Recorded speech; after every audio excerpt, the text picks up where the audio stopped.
Heads up, you're all set.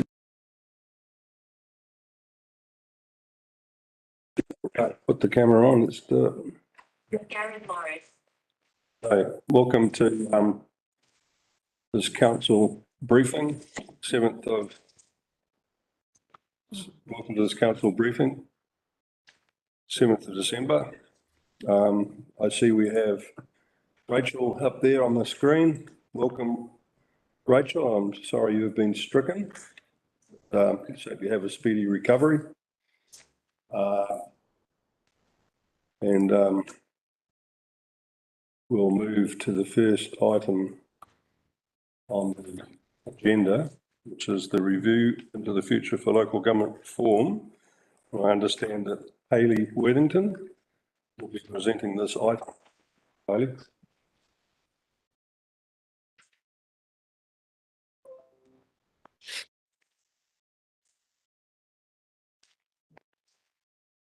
Yes.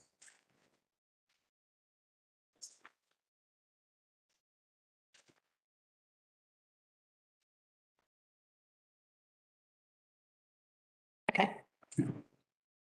Ata Mario, ko Hayley Worthington, Ingwa. I'm the General Manager of Customer Experience, and I'm going to take you through the Review for Local Government draft report.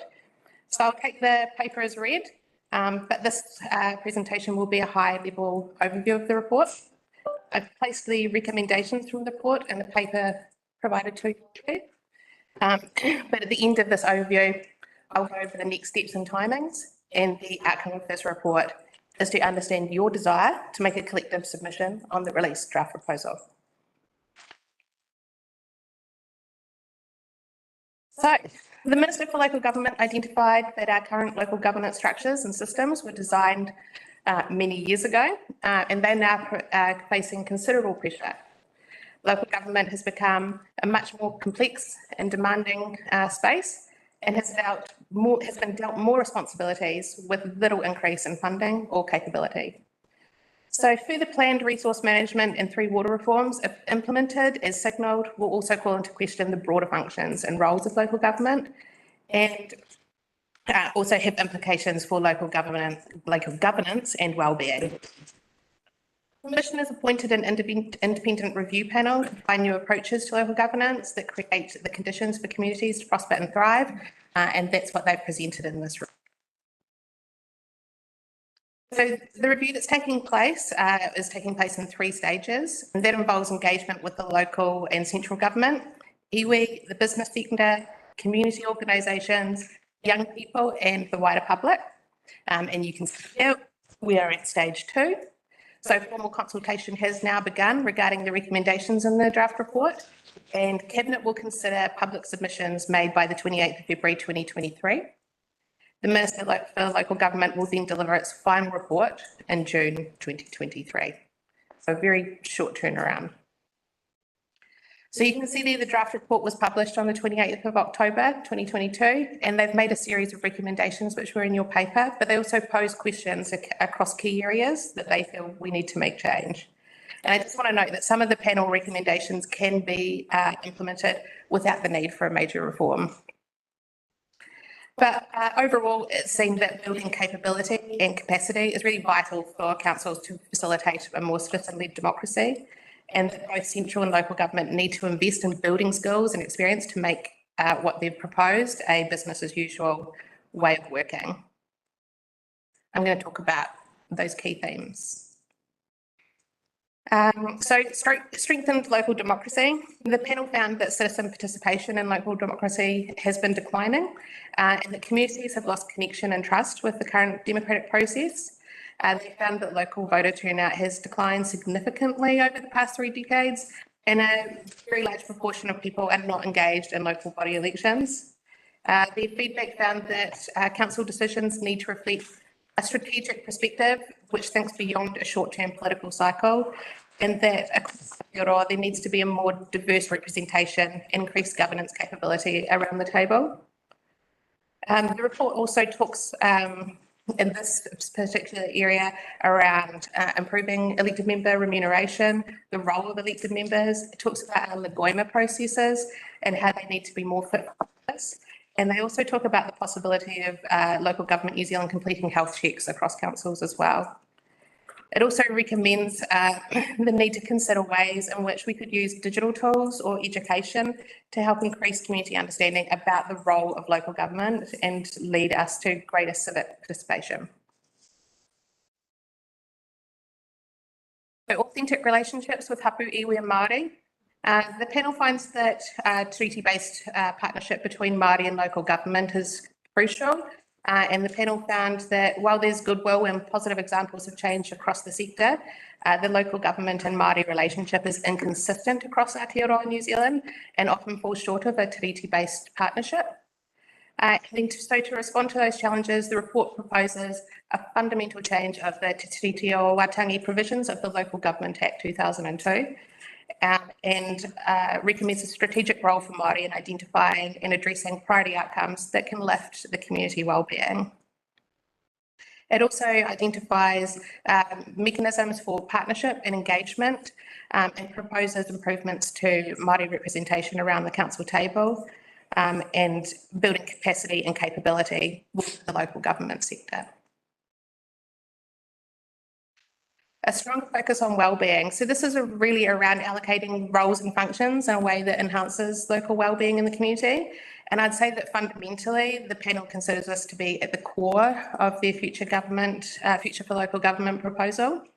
They feel that councils can really transform their contribution to wellbeing and enhance and utilise existing relationships, assets and levers to be able to unlock wellbeing communities.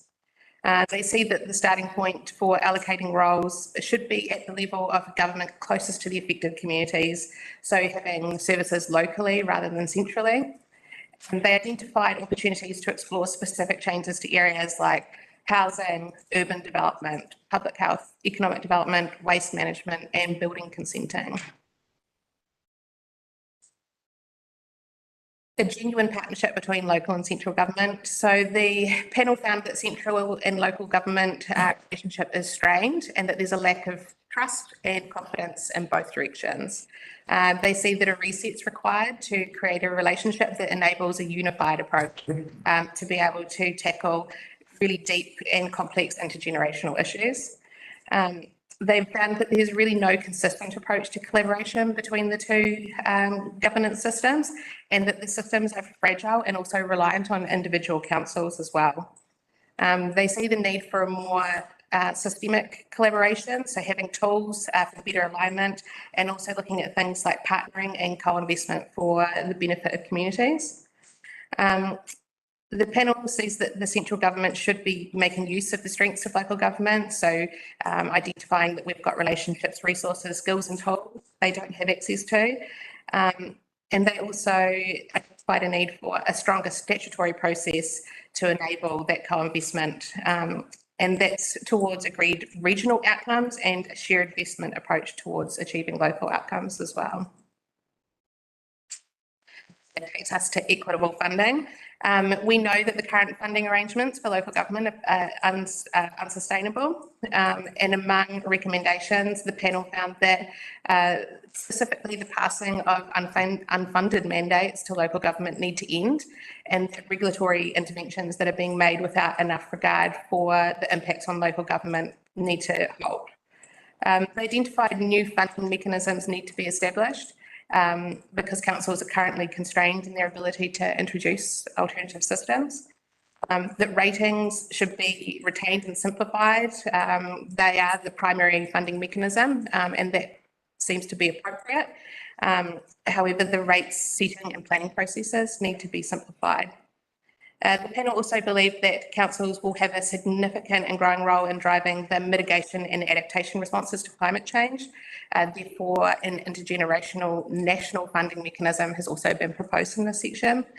And they talk about the decision making around the application of funds, that needs to be more joined up, and that we need to take local and place-based priorities into account when it comes to funding as well.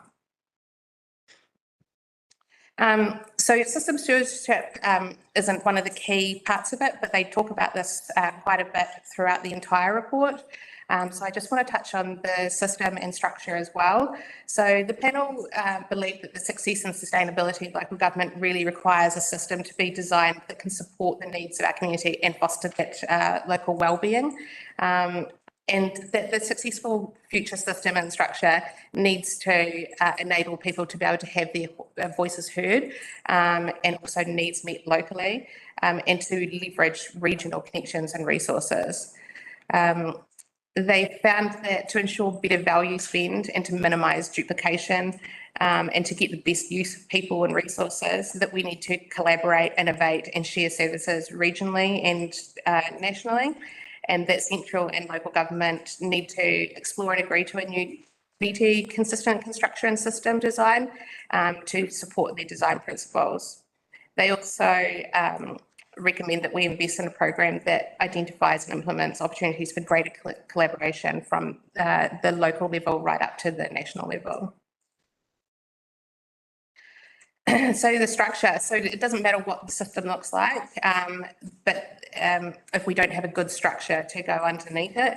And when this report talks about structure, they're talking about the governance and organisation arrangements that make up local government. So we're talking about what type of councils and other local government entities like boards or council-controlled organisations there are, and what responsibilities they have, including what roles and functions they carry out and how members are elected or appointed. So the panel considered that there are further opportunities to deliver better value and ensure resources are applied to the best effect. So having things like shared information systems and support services in place, the panel believes that there's a potential for central and local government to work much more closely together and create a much more joined up structure. So next steps. What we're doing now is asking whether or not you would like to make a joint Kaipara District Council submission. I proposed a timeline in the paper there, but just for a little refreshed minds, the feedback would be due on the 21st of December, on Wednesday, 21st of December. And I would bring that back to you in the new year for you to confirm that that's your joint approach on the 22nd of February, 2023. And again, the submission deadline is Tuesday, the 28th of February, 2023. That submission will help shape the final report in June 2023. But I really want to encourage you to read the draft report in its entirety. This is a very light touch in the interest of time, and there's a lot of examples of operating structures. There's a lot of examples of how internationally and also locally other corporations or local governance have demonstrated how this can work. And so it's really important that you read that fully. And I also just want to make you aware that you can make individual submissions through the Future of Local Government website, and you can make submissions on the entirety of the report, or you can make submissions specifically relating to each section. Probably does question. Oh, any questions? Thank you, Councillor. Further there, do we all have to be in agreement with everything in that submission, and how does this work? Okay, through your chair, so you can all provide your feedback and we'll do our best to collaborate that into key things. But if you have a personal view that doesn't fit within the collective submission, then I encourage you to make an individual submission. Thank you. Through Mr. Mayor, does council currently have even early thoughts on response? Staff, council. So we've presented this to staff at the all-staff meeting, and plenty of staff have read the report, and so they would make their own personal submissions. And so if we did a Kaipara District Council collective submission, it would be the elected members' thoughts and views. Okay. Mayor, Councillor Moran. just a question on, we attended the workshop as well, which was similar presentation. Are there any examples of well-being of the community which is proposed? What is not well-being now and what is gonna be? Yes. Well-being is used in all those 5 things. Is it specific to all, or is it specific to certain communities, or what is it? It's specific to individual communities. And so basically wellbeing pulls all sorts of things like services that are at community level and how decisions are made and involvement. So they talk about participatory practices, so implementing things like IAP2, so people are a lot more involved in the planning and feel more aligned with the government. Throughout the draft report, there's many examples of how that could be achieved, and it really would be for councils to make a place-based solution. Can I ask a question, please? So when we give our individual feedback to you, then it comes back to council when? Because you The Wednesday, 28th. so the 22nd is the February meeting for council, so I would bring it back and you'll have an opportunity to say, yes, make some last minute adjustments, which would circulate to you. Elected members read that and give you the feedback as quickly as possible. I would encourage that. I think, close of business the 21st of December, just before we go on Christmas break. You can load up my inbox and I'll read them when I come back. Any further questions? If I may, and forgive me if this question seems very ignorant, but for clarity, could you please tell me, Hayley, the document, and I've been through it, is regularly punctuated with the terms for Tiriti-based partnership at a council table. Yeah, that's as far as it goes. It just says Tiriti-based partnership. Can you please explain, because the document doesn't, exactly what that means? I can't tell you what they mean by that. What I can say is they are requesting submissions so you can define to them what that might look like and how you might prefer that to look. Okay. Thank you. No further questions? Could I just, Councillor Vincent? thank you, Mr. Mayor. Just a suggestion, like in addition to the seminars that were held, organised by LGNZ, they've also held a series of webinars, the last of which was on Monday. Ash tuned into, and I'm pretty sure those will have been recorded. So I imagine if one were to check on the LGNZ website, then it would be possible. Yep. We'll be able to have your input into it, but I took the opportunity to try out a few of my ideas that I've already circulated to people, whenever it was, weeks back, and that helped to evolve my thinking further. And so if you just, like it's kind of blank page stuff, and there's things that are, are really achievable without any reforms, but other things where the report falls kind of short in terms of, say, the funding thing, and they're saying, rates is the basis of future funding, and that to me doesn't cut it. So we can come up with something better, I think. My thoughts without getting into debating the various issues and ideas. Yeah. Just so you're aware, there are public webinars available at the very beginning of February, so that might be a good indication on how the public feels about this report as well, if you want to join those. Councillor Erin Wilson-Collins. Thank you. Kia ora, Mr. Mayor.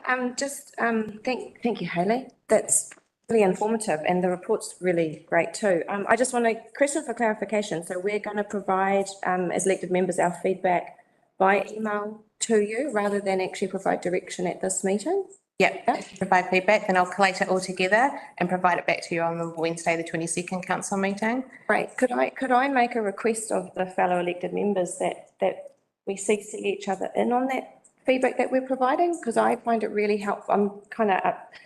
It's unfortunate we're not having that discussion together. I really appreciate hearing other viewpoints, part of the process. So if we could all, like we would when we send in our questions ahead of time, so that when your collation comes back, we've already got an understanding. It's such a short time frame of what it might say. Yeah, I appreciate that. That would be awesome. Thank you, everybody. Yeah, good idea.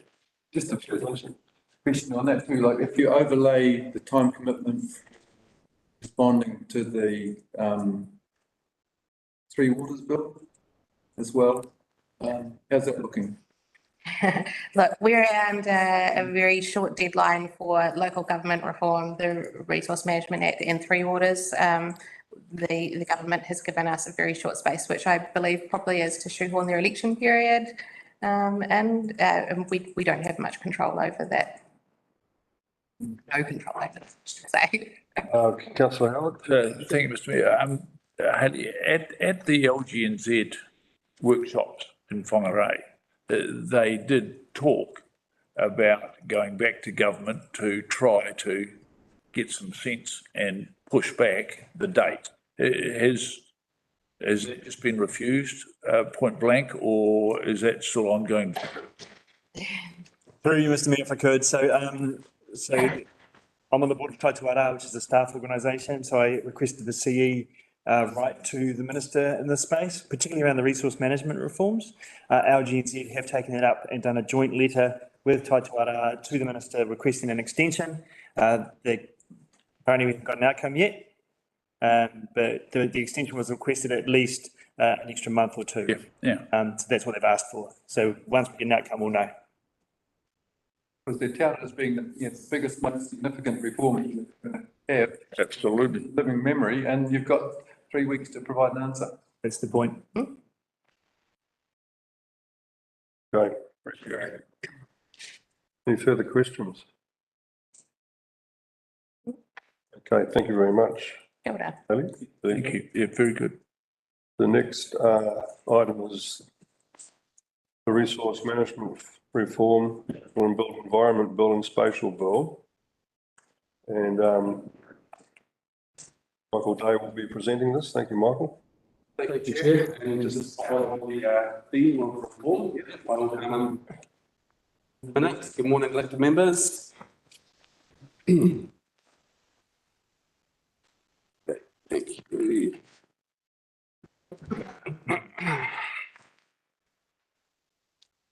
Okay, so the paper I will take as read. I've got a few slides here to work through. So yes, the government last year announced that their intention to reform the Resource Management Act and to replace it with three acts: the Spatial Planning Act, Natural and Built Environments Act, and the Climate Adaptation Act. So last month, in November, the bills for the Spatial Planning Act and the Natural and Built Environment Act were introduced into Parliament. And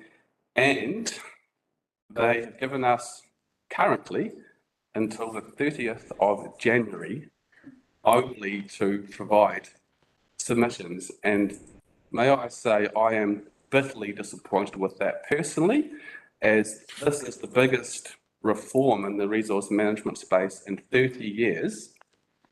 And they've literally given us bugger all time, excuse my language. So personally, I'm very disappointed. As the Chief Executive has said, Taituara and LGNZ have written to federal government requesting an extension of timeframes, but until we hear otherwise, we have to assume that the current deadline is 30th of January. Later on in my presentation, I'll speak to how I intend us to provide a submission under the current timeframes. So what's the Spatial Planning Act? The intention for this one is to provide a long-term coordinated regional planning. The intention is for a regional planning committee to be formed, comprising representatives from local government, central government, as well as iwi and hapu. That committee will be formed to provide strategic planning oversight for the region. They will be tasked with creating what's called a regional spatial strategy, which is essentially a long-term 30-plus year plan to guide strategic decisions around land use development and environmental protection. Underneath the regional spatial strategy, the regional planning committees are meant to then create implementation plans to actually drive how the partners will actually deliver on the outcomes that the regional spatial strategy aims to achieve. The Spatial Planning Act will also link with other legislation such as the Local Government Act and the Land Transport Management Act. The Natural and Built Environments Act is the main act that will replace the Resource Management Act.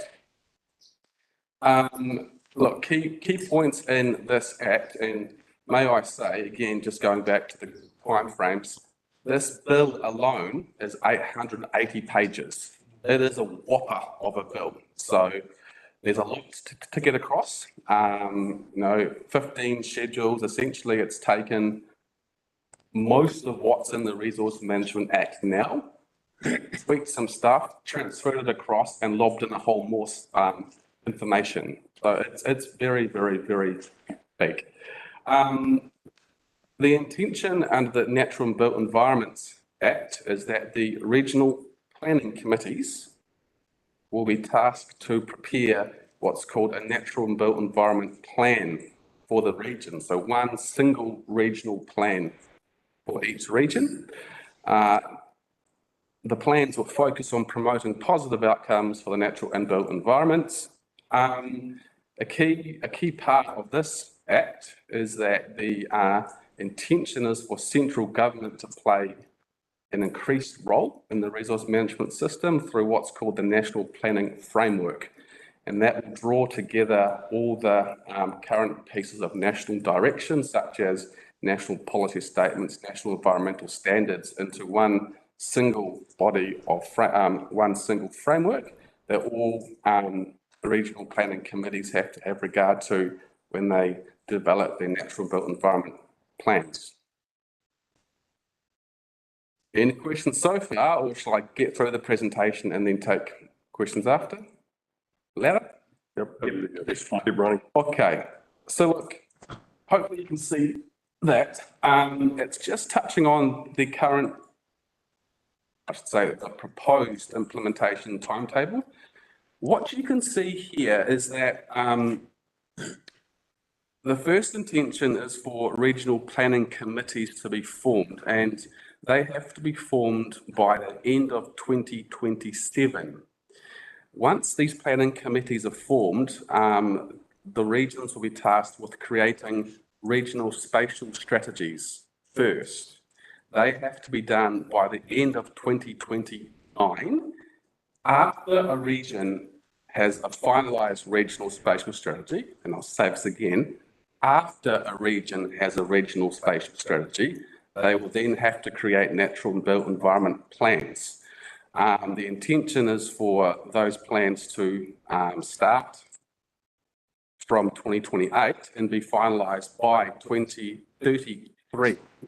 We're talking a long term here. There's like a 10+ year of transition that we're going to be in, and the advice from central government is for all councils to carry on with business as usual right now, to carry on with your district plan reviews, to carry on processing private plan changes, to carry on with business as usual, because it's a long time until we fully transition into this new system. That's some key advice from the central government. I'll say that again, carry on with business as usual. Submission. So how are we going to get a submission in by 30th of January if the timeframes don't change? Right, here is my plan to do that. First and foremost, you can lob some high-level feedback to me today. I've got Sophia over here taking some notes. Over and above that, I'll be asking for initial feedback by Friday the 16th of December. I like the comment by Councillor Erin Wilson-Collins to CC everyone else in with your feedback, so you can all have a flavour of who's saying what. Staff will then prepare a draft submission and circulate that to elected members by Wednesday, 18th of January. We will ask for a week turnaround on that, and I'm sorry, it's middle of January, but timeframes are tight. We'll ask for feedback by the 25th of January.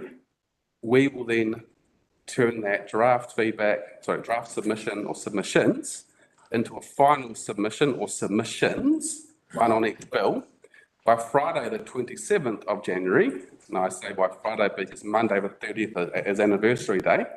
So Friday, the 27th, that will need to be signed off by the mayor, one other elected member appointed by the mayor, and the CEO. And that's the process that we use when we can't take submissions to a council meeting, and then we report the final submission back to the following council meeting for information purposes.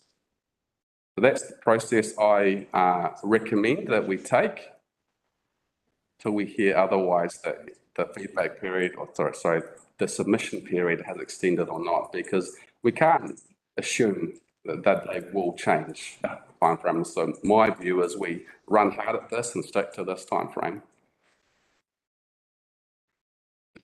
That's the end of my presentation.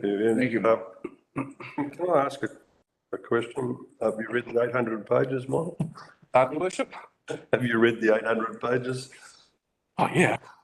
Good. No, but look, we have a staff working group, and I've asked so the consents team to start looking at that aspect there, the monitoring and compliance team to start looking at that aspect there, my district planning team to start looking at that. And so I have a team, and we're going to pull a submission together. We'll also be working with our colleagues across the region and getting feedback from them as well as tapping into our other networks with Taitawara and LGNZ as well. I only have one other question, because I know people have to give their feedback and get their heads around this as quickly as they can. Just your gut feeling, because this is what I find important about any changes to any legislation. Do you think this is going to make processes easier or more difficult? I appreciate You may not want to answer that. I just thought you might have had an inkling of how you see it. Honestly, Your Worship, it's hard to say. I'm going to envisage, excuse my language here, a bloody convoluted process while the regions try and work out who's on the regional planning committee. That's going to take years and years and years to work that out. We've got 30 years of case law and precedents under the RMA. When we transition into this new system, there's going to be a whole lot of what are we doing? What are we doing? What are we doing? There's going to be a whole period of time where the central government will be leading councils along a road that they don't know what they're doing. I'm speaking in my opinion here. It's going to take a long time to shake things out. Thank you. Now, I'll put other questions. Councillor Nair. Thank you. Thank you. Thank you, Mr. I had a look at both plans. Quite a few of us are new, and I would appreciate, even before we give our initial feedback, we would like to have your feedback on the two acts, especially on the fact that the regional and spatial one has a regional spatial planning, as you see. And there are structures like MDR, as you know, in terms of tier 2 or tier 3 areas, and Kaipara is probably in the tier 3 areas. So I think it'll be very much helpful to us before we give our submissions out of nowhere to find out what's your worthy opinion based on 800 pages. Yep, so Councillor Nair, we will provide you with a draft submission by the 18th of January. Like it, I cannot commit my team to doing that. I'm sorry, I cannot commit my team. it would be very helpful, yeah, to get some kind of ideas about what they believe based on your experience. Councillor Larson. Thank you, Your Worship. Yeah, I endorse the point Councillor Nair is making. I think it's unreasonable certainly on a new group of elected members to try to unpick and digest such an enormous body of new information without some guidance. And I appreciate the timeframes that we're all subjected to, including staff, and I just think we need to find a way to work around that, that some level of opinion and guidance could come to the elected members to inform their own input into the process without having to each individually digest that enormous body of work and have no guidance at all. Frame that. Do you mind? Through you, Mr. Mayor, if I could just respond to that. So, look, the team are under the pump at the moment, and so I'm going to hopefully stick to those timeframes up there. But I would suggest that we can send, there's a lot of information out there that elected members can have a look at. If I'm sure there are some of you that will provide some feedback as well by the 16th of December, and that's fine. May I suggest then that we'll get a draft submission together as stated up there on the 18th of January. That period of time between the 18th and the 25th, I know that's tight and it's during your recess period. If we send that out, that will give you a very good steer of where the staff are thinking. We need time to assess it as well, right? And that time frame allows us to do that for you. So just bear that in mind if you wouldn't mind. And that week we'll send it out to you and we'll get your feedback then. And then that might be easier for you to see where we're going. Councillor Howard. Thank you, Mr. Mayor. Thank you, Michael. Daunting, no doubt. I have actually three questions. I'll try and roll them into one, and more of a general basis. First one being the narrative all the way through is comprising representatives, local government, Maori, and central government. Is it your understanding that the reference to local government is code for the broader community? Because to me, and all of these things, our communities are forgotten and not referenced. So that's the first question. Second one is, do you see this as actually the first step to moving towards regional governance models? It certainly would seem to me to be that. And lastly, what do you see as being the major or significant issue, grenade, contained within both these papers? Sorry, broad. Right. So as proposed, the bills are saying that each local authority, so each council will have to put forward at least one representative onto the regional planning committee, as well as a minimum of two iwi or hatu representatives from the region chosen by Māori, and central government will put forward one representative. So that's what the bills are saying at present. Your second question, if you look at what's in the Future Local Government report, what they're saying in the Three Waters space and now in this space, it's all going in one direction, and that is a single regional model, isn't it? So that's my perspective. That's the narrative that central government is taking. Third question, as I touched on earlier on in my presentation, I think it will be very difficult to transition into the new system. I do feel like it's going to be a challenge trying to unpick 100+ district plans where each district plan speaks to what the local community want. It's a specific, like a Kaipara district plan, Whangarei district plan, a Far North district plan, and then trying to take away that specific plan for the district, moving into one single regional plan governed by a regional authority. I think that will be difficult. I really do. And so having strong relationships will be paramount there, but I don't know how that will shake out. Thank you, Councillor Vincent. Thank you, Mr. Mayor. I'd like to ask, following on from the Mayor's question, we'll go around a couple of clicks, and just to clarify the likely result of this legislation, is it more likely that the the simplified answer will more often be no to whatever it is. A bit like, whereas now with the RMA, we hop on our four-wheel drive and put some extra water in the back and we head off across country and so on and see how we can work things out. Whereas it'll be more like a railway line, the new legislation, that's what it is and that's what it is. So that would be my first question.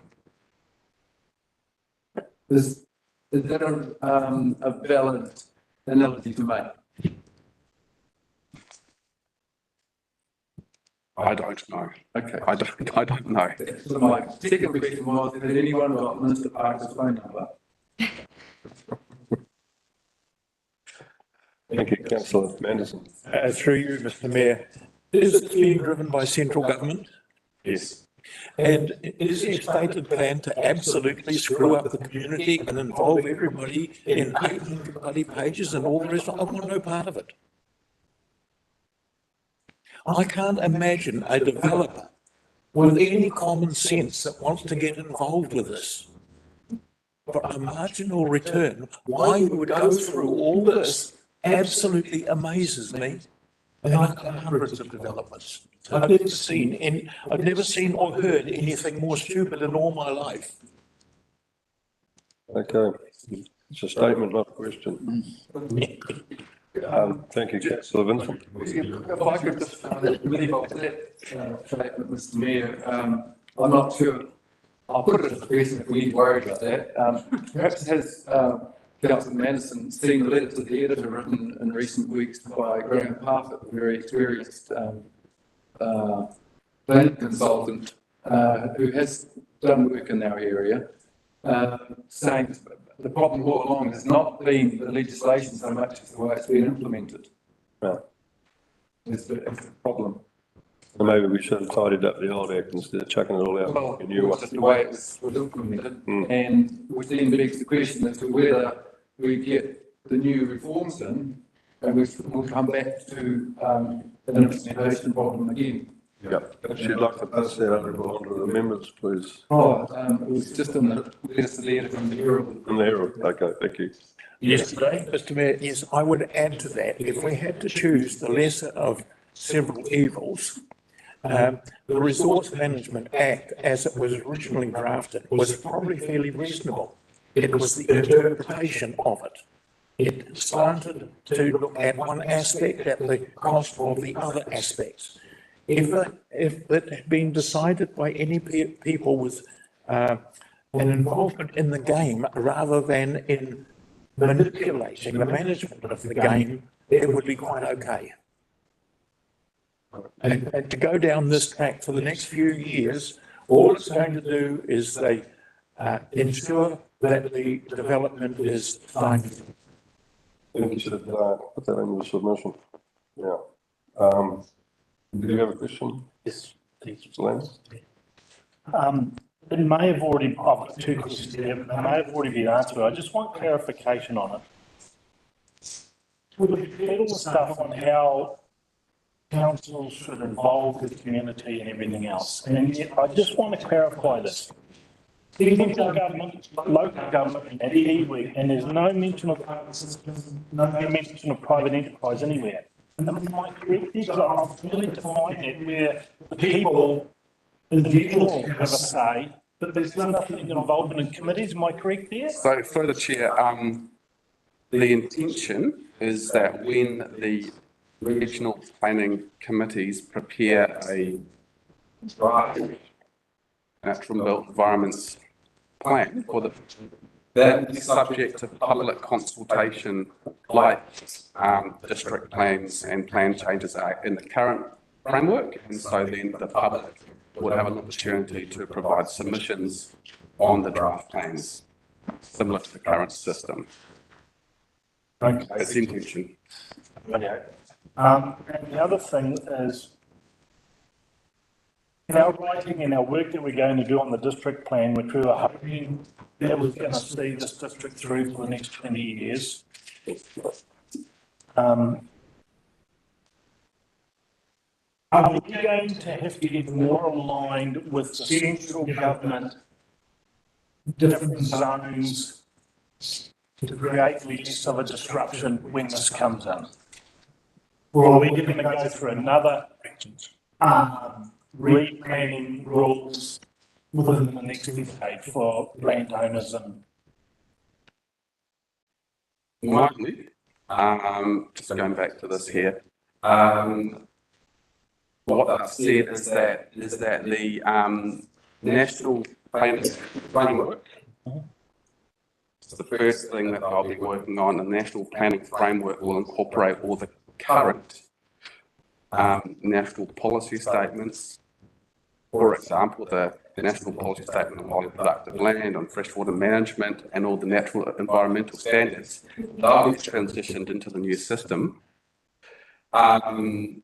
So the current direction and framework we have will be included in the new system as well. So, but as I touched on earlier on, we need, in my opinion, we need to be the masters of our own destiny here in Kaipara and keep pushing through our current district plan review, because it could be 10 plus years until we're into this new system here. Yeah. Yeah. Thank you, councillor Howard. Just one point of clarification, Michael. The 15 plans, so presuming there are 15 region subsets, are they normally along current provincial boundaries? Like Northland, Waikato? Yep. So as we currently do with NTA and. Yep, normally yes. Okay. So just doing sign language about the air conditioning. I apologise for the interruption. It Other people are as cold as I am, so. is. Thanks. That's on our toes. Thank you. Any further questions Thank you. from the frigid room? Thank you. Thanks, Tim. So obviously, members will have to do their work and come back with as much feedback at the start as possible. Thank you. And further to what Mr. Maris said in regards to Councillor Nayer's question, we will endeavour to provide as much information as we can as quickly as possible to help frame your guys' thoughts. But certainly we aren't expecting any feedback this side of Christmas. If you want to, okay, but we're not expecting any feedback this side of Christmas from you guys. It's the draft submission stage on the 18th, which would love you guys' actual feedback on. Okay? Thank you. Thank you. Item on our agenda is property bylaws overview and work program to be presented by Marie Monday and Michael Day. I'll just stay here. Your worship, thank you. Thank you. Haven't done this for such a long time. Okay. Cool. Okay. Wrong glasses. Tēnā katoa, ko Shireen Monday tōku ingoa. Ni mai ana ahau ki te kaunihera o Kaipara, ko o te policy specialist. My accent is somewhat misleading. I arrived in Aotearoa as a young adult. I've been living in Te Tautaukirau since 2004. I have worked in local government since 2008. For the last 8 of those years, I've worked in the policies and bylaws field. I have been at Kaipara District Council since 2019. I'd like to introduce in absentia my colleague Virginia Smith, who's our other policy analyst. She's not here, she's at a noho, she sends her regards, so otherwise she would be here today. So, from the what might be to the what is, I think, there was a segue, so policies and bylaws. So we're going to skip through my area of expertise, which let me assure you gets eye rolls at barbecues every time somebody asks me what I do for a job. If I had $1 for each of those, I could have a very nice Christmas dinner. So, policies and bylaws at Kaipara District Council. So, we have here at Kaipara, we have 6 bylaws in total. One of those bylaws is a compulsory bylaw. So we are required under statute, under the Dog Management Act 1996, the Dog Control Act, apologies, 1996, to have a dog management policy and dog management bylaw. So that's a statutory requirement. All of the other bylaws of council are voluntary. So many councils in the country choose to have bylaws. We have, out of the 6 bylaws, I would point out that one bylaw is actually a consolidated general bylaw, which means it's got 9 parts. So you can slice and dice it any which way you like, but statistically, we've got bylaws that cover 15 different topics in the Kaipara district. In terms of council policies, we have 8 statutory compulsory policies. So again, by statute, mostly under the Local Government Act, but not all, we are required to have policies at council. Council is required to adopt these. There are 5 statutory voluntary policies. Those are policies that council may choose to adopt, but doesn't have to. If council chooses to adopt those policies, there are legislative parameters that inform those policies, their content, how they have to be reviewed, what they can cover, etc. In addition to that, over the years, Kaipara District Council has adopted 18 non-statutory policies. So non-statutory policies are policies that council has chosen to adopt because it provides guidance and assurance to the community about how certain issues will be dealt with on a repeat basis. For example, Kaipara's got a community assistance policy, and that tells the community how funding, etc., will be provided by council. So that's a quick run through of ours, and the full list was in your attachment to this report. So moving on to bylaws. Bylaws 101. Bylaws, again, most bylaws are not compulsory. Most of the bylaws are made under the Local Government Act. And our bylaws are, and the way I'm trying to explain this at the barbecues about what the purpose of bylaws is, bylaws are, the way I describe it is that council owns land. And basically bylaws say that I own this land, but I'm happy for you to do this on this land. So it's the same as if you had a large garden and somebody came in and said, can I have a party on your front lawn? You'd possibly want to say, you'd say yes or no, or you'd say yes, but as long as you clean up after yourself, or you keep the music down after 10 o'clock, etc., etc. So it's giving the community an assurance about these are our public places that we control on your behalf, community, and these are the rules that we want to put in place around those in terms of how we can all share these open spaces and these public places.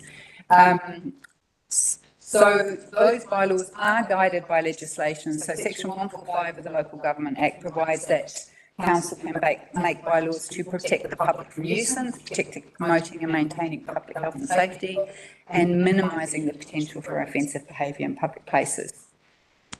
The other kind of bylaws that we have under the LGA are basically are around how council can choose to protect its assets. It's mainly it's non-roading assets, because roading assets are legislated for quite strongly in other areas of legislation. So it's about protecting, for example, our cemeteries and our crematorium, our stormwater assets and our wastewater assets.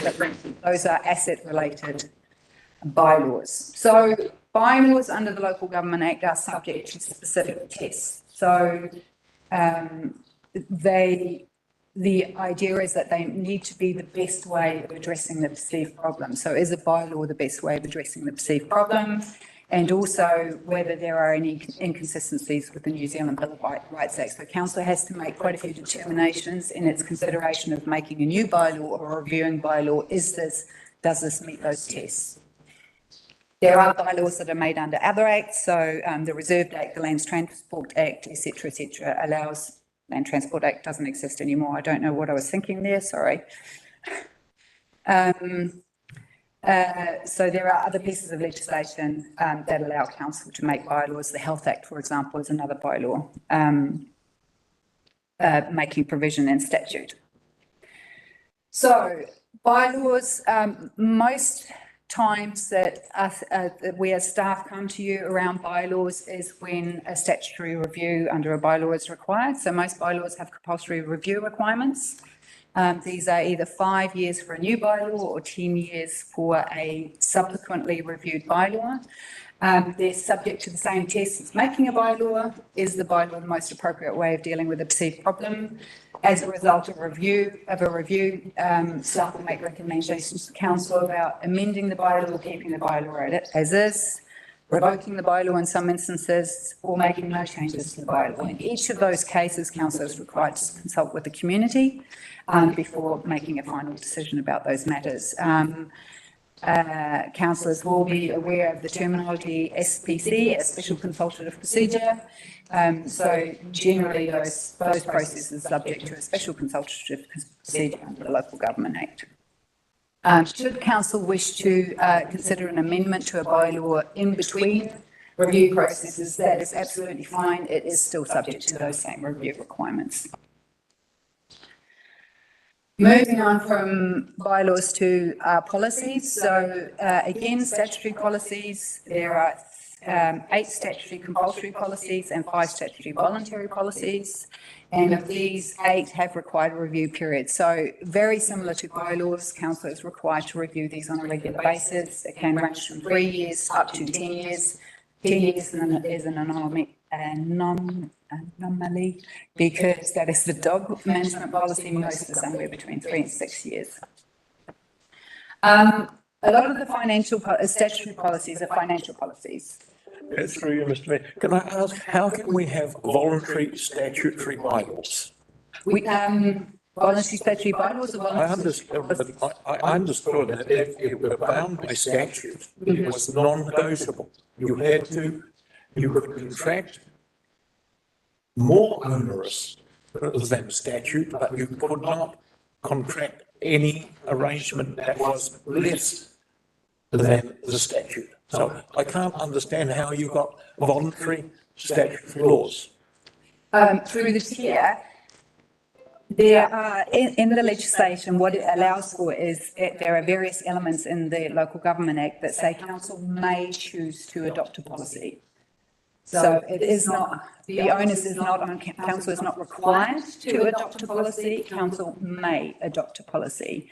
In those cases, if council chooses to adopt the policy, then the policy must fit the legislative criteria. Does that answer the question? Thank you. So as I just said, quite a number of the statutory policies are financial policies. Those are the rates of revenue policy, the rates of remission policies, etc., treasury and liability policies. Most of those policies will be reviewed in conjunction with the long-term plan and sit within the finance and revenue area, and they will be reported back to you, as I understand it, through that process of the long-term plan development process as it kicks off, which will be soon. So as I said, all statutory policy content is informed by its legislative framework. So it says you can do this, you can't do this. So there's parameters around what the policy can and can't address. Sometimes it's very specific, sometimes it is somewhat silent on matters. So, but the framework is set by legislation. As I mentioned, we have non-statutory policies, so those have got no required review period. We have a recommended in-house review period of 3 years for all of those policies, so they are brought back to council on a 3-yearly basis. Depending on the policy and the policy content and what it says, the initial review, staff may or may not recommend community consultation before finalising a review of a non-statutory policy. So in terms of moving forward, I understand tomorrow is the first Audit, Risk and Finance Committee meeting of this council. So normally what will happen is there will be a report to each Audit, Risk and Finance Committee meeting starting next year.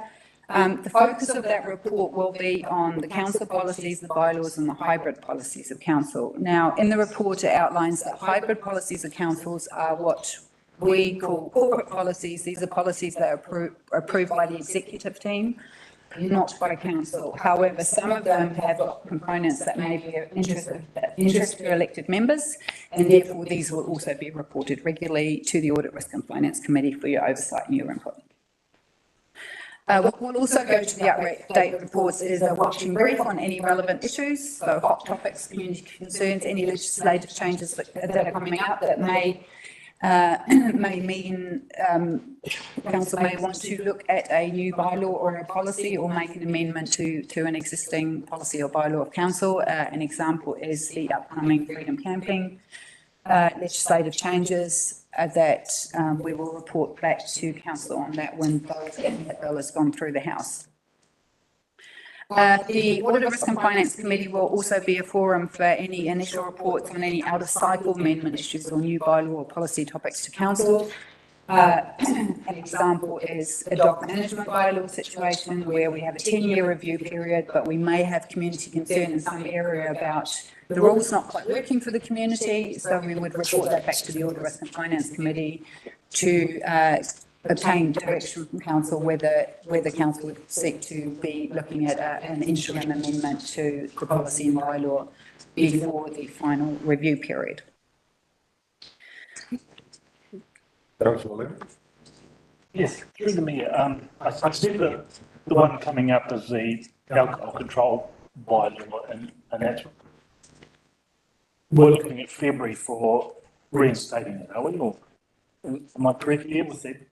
The alcohol control bylaw is due for its review by December 2023, yes.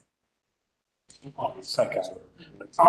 So that's been in existence now for, I believe, 30 years, working well. Do you look at trying to fix the wheel that's not broken, or is it just, whereas other things, probably like Animal Control Act, is not working properly? Is that the sort of philosophy you take with it all?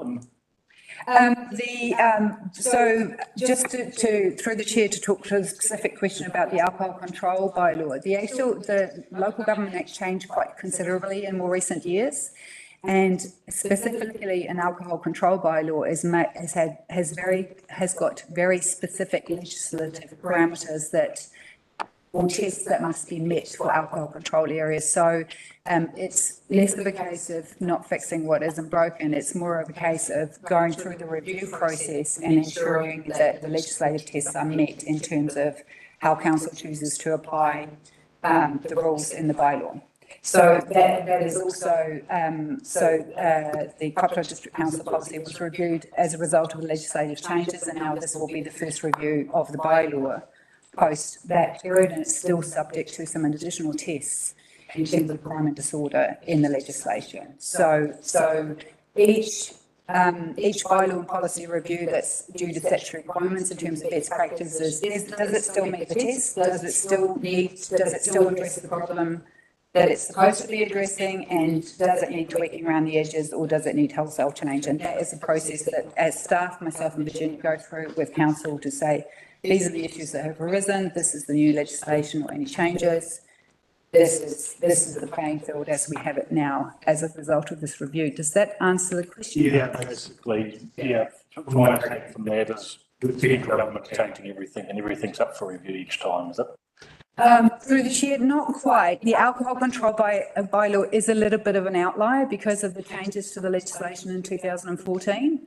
But generally, a bylaw review process will follow a bylaw review process does need to meet the test. Is the bylaw still the best way of addressing the perceived problem? And through the chair, if I may digress, the example I always give in this instance is any council in the country may have a problem with people accessing sports grounds overnight and doing wheelies on the sports fields, and the kids turn up on a Saturday morning and can't play rugby and can't play football. Now, it's a problem. It's a problem of council. So my role is to work with my colleagues across council, look at what's available under the legislation, what rules do we have, what tools do we have, what do we need to do to address this problem, because it's definitely a problem. Now, one option would be to put a bylaw in place where we would say it's illegal to drive on sports fields, and we will seek prosecution, and we will install cameras and try and find the perpetrators, and try and track you down and try and take some action. My point is always that means the kids turn up in the morning, they still can't play rugby. Is the solution to put some low fences in place to deter at least a portion of the people who think it's okay to drive and do wheelies on sports fields, so that when the children turn up on the Saturday morning, they can play rugby and football. So that's always the kind of analysis that we go through as staff is, do we need, are there other things that council could do to remedy or mitigate or deal with the problem as well? I 100% agree, because bylaws can lead to people's liberties being taken away, so we've got to be very, very serious about that. If there are breaches of those bylaws. So, yes, thank you. Councillor Vincent. Thank you, Mr. Mayor. Yeah, just an observation and a question is, I think that, our council is extremely well served by the staff who are involved in this area in terms of, I guess, polishing up and keeping up to date our draft bylaws, which we have set out to have in place. And so I thank you for that. And if it seems a bit boring, or at least it's generally part of the process is to ensure that they're readable and easy to understand. And I think we get better and better and better at that all the time as part of the polishing process. So it's really good that we have that available. In terms of where our priorities sit, like there's preceding items, with all due respect now, probably where our focus needs to lie more. If you have to choose your time, where you're going to invest it more in the future for local government and the National Built Environment Act stuff. Those sort of issues are the big picture things that we need to really focus on. Whereas we've got a safe pair of hands here to make sure that we are keeping compliant in statutory terms. And if I was just trying to visualise those barbecues. My question is, which is most likely to be the sort of topic to come up which would interfere in our space in peace and quiet when we're at a barbecue or whatever? I'm picking dogs, but you might have another suggestion. Through the chair, dogs is, a dog bylaw is a very emotive issue. A dog bylaw, if you did statistics on which bylaws generate the most submissions from the community, a dog bylaw would win hands down any time, tens and tens of times more submissions than on any other bylaw topic. So Councillor Vincent is correct. Dog bylaws are a hot topic. Through the chair, I would say that it just depends on where the community is at and what the issue is at hand, to be quite honest. I have, like I said, I've been doing this particular work for 8 years now. Sometimes I think something will not be of particular interest to the community and it flares up really big. And sometimes I think something that is important to the community and they may respond in a significant way and we get 20 submissions. So what is challenging for council, and I have indicated that in the report, is that we as staff, when I took over from my predecessor in 2020, their review of the consolidated general bylaw, and the feedback we got from both the community and elected members was a bylaw that has 11 different topics in it in one go and is 218 pages long is very, very unhelpful to the community to understand what council is trying to achieve, which is why our main work program, which thank you, councillor, to the segue into the work program, is our key work program is unpacking those now 9 topics into individual bylaws to aid community interpretation and understanding and to simplify them and to make sure that these things that we do have to have or council may choose to continue to have are helpful as they can be to the community. I have had a previous manager of mine in a previous role said to me once that a bylaw is something that you pull out of your back pocket and you wave at somebody, and which I took on the nose. And the retort that came to me 3 hours later, as it usually does when I wasn't in the same room again, was, yes, but it's important when somebody says, yes, let me have a look at that and takes it off you, that it's written well and it's fit for purpose at the time. So that is my professional challenges. I understand that bylaws aren't often looked at, but when they are looked at, they do need to be fit for purpose, and the same with statutory policies. If somebody has a question, then they need to be able to, they should ideally find the answer to that question in the bylaw without having to have interpretation. Mr. Mayor, would you indulge me just to add on to that? Just to say that like the one area with us as elected members where we don't want to end up with egg on our face is that supposing the exercise of a bylaw results in enforcement action, we get to court and find that for some reason or other the bylaw is invalid because it's out of date or whatever. So that's a key role in the freedom fight. It might seem boring, but you've got to hit them right. Especially when liberties are taken away. It's critical, isn't it? Absolutely. Thank you. I will just conclude in saying, just providing an overview. So Virginia and myself are responsible for most of the bylaws of council, all of the bylaws of council. Now the speed limit bylaw doesn't exist anymore, and some of the policies of council, for some of the other areas, other staff will be bringing policies to you for review. Sometimes we support, but for example, the finance policies are obviously subject matter experts is finance and revenue is not our subject matter experts, so we leave that to the experts and support them in the background. So we won't be bringing all policy work to you, other staff will be bringing their policies to you over time. And I think that's me, unless there's any other questions. Any other questions? Just a technical question. So quite a few of them are reviews are due, right? Any particular reason or is it So in terms of the attachment A, yeah, if you go on the white space, not the darkened space, after a road naming policy, you can carry on with multiply endowment grants. Carry on the smoke-free fibre policy. Well, can you tell me a little bit about smoke-free fibre policy at all? Is it something to do with the web? through the chair, so the first 1, 2, 3, 4, 5, 6, 7 or so policies in the list are either overdue for review or immediately due for review.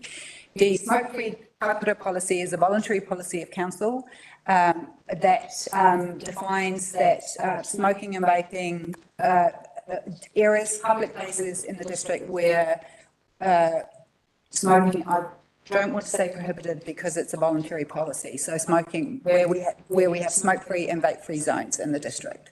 So it is encouraging the community to not smoke in certain areas, such as on sports grounds, etc. So that is the smoke-free kaipara policy that has been, that is going through the internal staff review processes and is coming to the February council briefing. Some of those other policies, 4 of those policies are actually policies that are reviewed every triennium and they will be brought to you. So now that the triennium has started, those 4 policy reviews will be coming to you because they're reviewed every triennium with our new council at that point in time. So 4 of those are due, but they are overdue because they're due now as at now because the triennium has now started. The road naming policy is a 2002 policy. It has been reported to previous councils that since the NTA was established, that team is looking to coordinate a roading policy across all 3 district councils, and that work is a long ongoing piece of work for review, and they have reported that back to previous audit, risk and finance committees. It is an ongoing piece of work, but it is a non-statutory policy. So while it is very old, it is a piece of work that is ongoing in the background through the NTA. And there are 2 other policies, I think, in that list that are overdue for review, and as I understand it, they are being scheduled to be reported to council early in the year. I was just interested in modifying human. Yes. Yep. So that is, again, another non-statutory policy, but that is a... What is it? I mean, can you just briefly tell us? To be honest, I am not entirely sure of the technicalities of what the policy covers. Thank you very much. Thank you for your presentation. You're welcome. Look, we'll adjourn for 10 minutes for a cup of tea, and I will the presentation. So we'll come back at about 5 minutes past 11. 5 minutes. 5 minutes too, sorry. Yeah.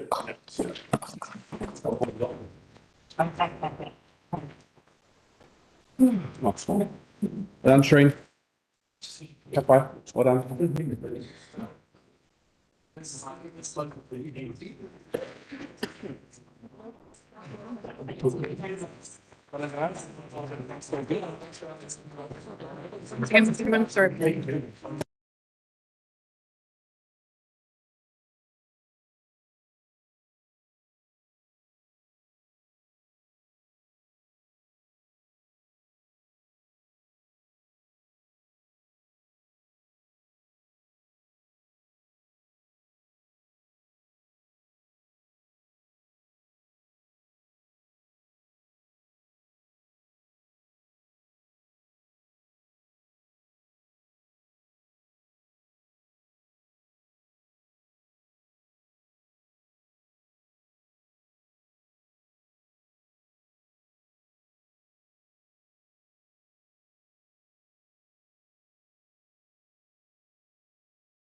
Guys, where are we all? Forum.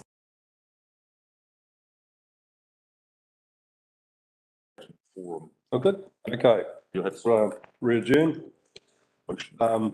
Sorry, the next on our agenda is the Mangawai scheme briefing. And that's to be presented by Eros Fasheri and Sue Davidson. Thank you. Oh, he's up there on the screen. Welcome. He's got control of the slides, but this is the follow on from the presentation we did last week on we've got the Mangawai advisory group that formed at the time, and we did it over a 6-month period, and just give an update on information Europe has been following the stuff. So Europe.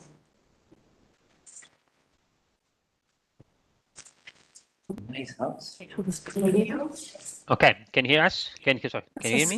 You're on mute, Eros. Check your Can you hear me? Put your ears on. Not muted. He's mute. No. Can't hear him. Got a technical problem here. Technical issues? He's muted himself. Eros, can you hear us? Just a thumbs up if you can. Yeah. Okay, so we can see you. You hear me? us. We cannot Can you hear hear me? you at this stage. Oh. That means his mute button's on. or not? No. It doesn't look like it is. Ross, perhaps unplug your headset and go on your, maybe? It might be just the selection of your device, maybe, try that. Can you hear me now? No. No. The speakers. Okay. Better now? There must be something wrong It's with on your. that computer there. I'll try it. Hold on. No, that's to end the meeting. That's the echo. Try again, Eros, sorry. Yep. Can you hear me? Hey. Okay. Echo has been voided. There you go. Okay. Just let me know if you can hear me or stop me anytime or just hands up if you can hear me, okay? Or for any questions. So I'm gonna share the presentation and go through the presentation now. Okay, share. Hopefully can all see this one. Okay, we are on board. Okay, so obviously the purpose of this meeting, let's just briefly mention, is to inform you on the work done by the advisory group, what's happening in terms of projection in Mangawhai, and one essentially the impact on the scheme, not only the treatment plant, but Nectar and so on. And at the end is about talking about the funding. Just a quick view of the. Second, just turn this down. A brief view of the scheme. So the scheme is everything from the property boundary, essentially the house. The Nectar here is in red, to the treatment plant that is located in yellow here in the middle of the park. From here, the waste, the treated waste, is pumped about 13 kilometers to the Browns Road farm that is located west to the town, and there are about 65 hectares of irrigation currently be used. That is the total amount that can be used. So this, in a nutshell, is the scheme. So I go to the next slide. It doesn't work for some reason. Okay. Now this is these are the forecasts in terms of population and flows. So what Mangawhai experienced, probably as you know, is a big increase during the Christmas period. We got in 2021, we did some checks at the treatment plant, and we kind of backtracked the population. We identified that we have about 3,200 resident, permanent resident, and during the peak Christmas normally, or New Year's Eve, we got about 12,000. This was last year. 2021. There is a 4 times pretty much the population. This in terms of the treatment plant means that it's not 4 times the flow, but what we get is double the flow per day at the treatment plant. In terms of projection, we look at 9,000 permanent residents and 30,000 peak holiday makers by 2051. That is kind of the challenge of the treatment plant. Council put together a strategy back in 2020, 2021, and is in relation to different key item of the area of the scheme. So we got the network, yellow, we got the treatment plant in purple, in pink, the disposal field, and we'll go through that in a moment, and the golf course. Obviously, we've got community engagement that is ongoing. What the strategies, what is shown here is the limit of each element. Obviously, is a range, is not a fixed date, but we expect, based on the current projection, to reach the capacity of the treatment plant in 2025, 2026, and to reach the capacity of the disposal field, that is Browns Road, around 2026, 2027. This is based on current projection. So the strategy here is highlighting what should be done to essentially build the infrastructure required before that time. More or less, the red line is incorrect. More or less, we are about here. So 2022, 2023. Any question till now? Just double check if I can hear you properly. No, I go. Okay, so in 2022, in February 2022, has been established a group that was made of 6 members, including council staff and councillors. The main purpose was to provide feedback on the work underway and to guide. That was not a governance group. The meetings, there were 6 meetings, and the last one was in September. The key outcome I will go through, but I'm not reading now. I will go through essentially to this presentation. So the challenge, as I said, is the population. Obviously, is growing exponentially. The treatment plant. The treatment plant got 2 main challenges. The treatment plant, one is hydraulic, and is shown in here. Essentially, a lot of volume reach the treatment plant. Not about the concentration, but a lot of flow. And you can see the difference here is between dry days during year, so about 600, and during Christmas we got about 1.2, 1.3. So it's doubling up what the plant is receiving. Also, that another contributor is the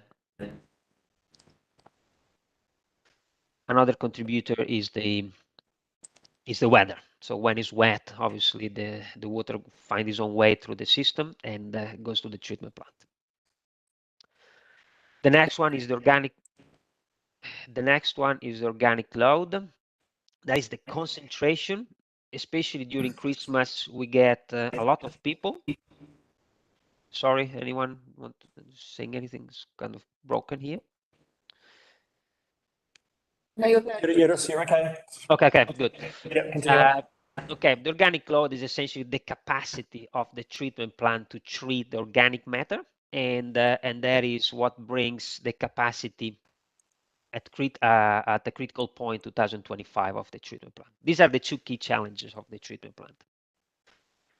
So currently we're working on the strategy. You will see in the next slide about the funding issue and what we're trying to do. So I'm not going through this one reading. So what we've done, this for the network. So this we have a strategy for the network in the next 20, 30 years to develop the network, keep growing the network as the township grows. What you see in here are some projects. Need to be noted that none of these projects is counted for in this LTP. So this slide shows the funding. In orange is the funding we got in the LTP. Excuse me, can I just interrupt for a question from councillor Wilson Collins? Thank you, Mr Mayor. Sorry, Eros, can you just repeat that? Did you say none of these projects are accounted for? Okay. None, right. So this is the funding we've got in our LTP. We got about 1.1 million located in 2020 now. Essentially, we're using this money to build an upgrade of a pipe.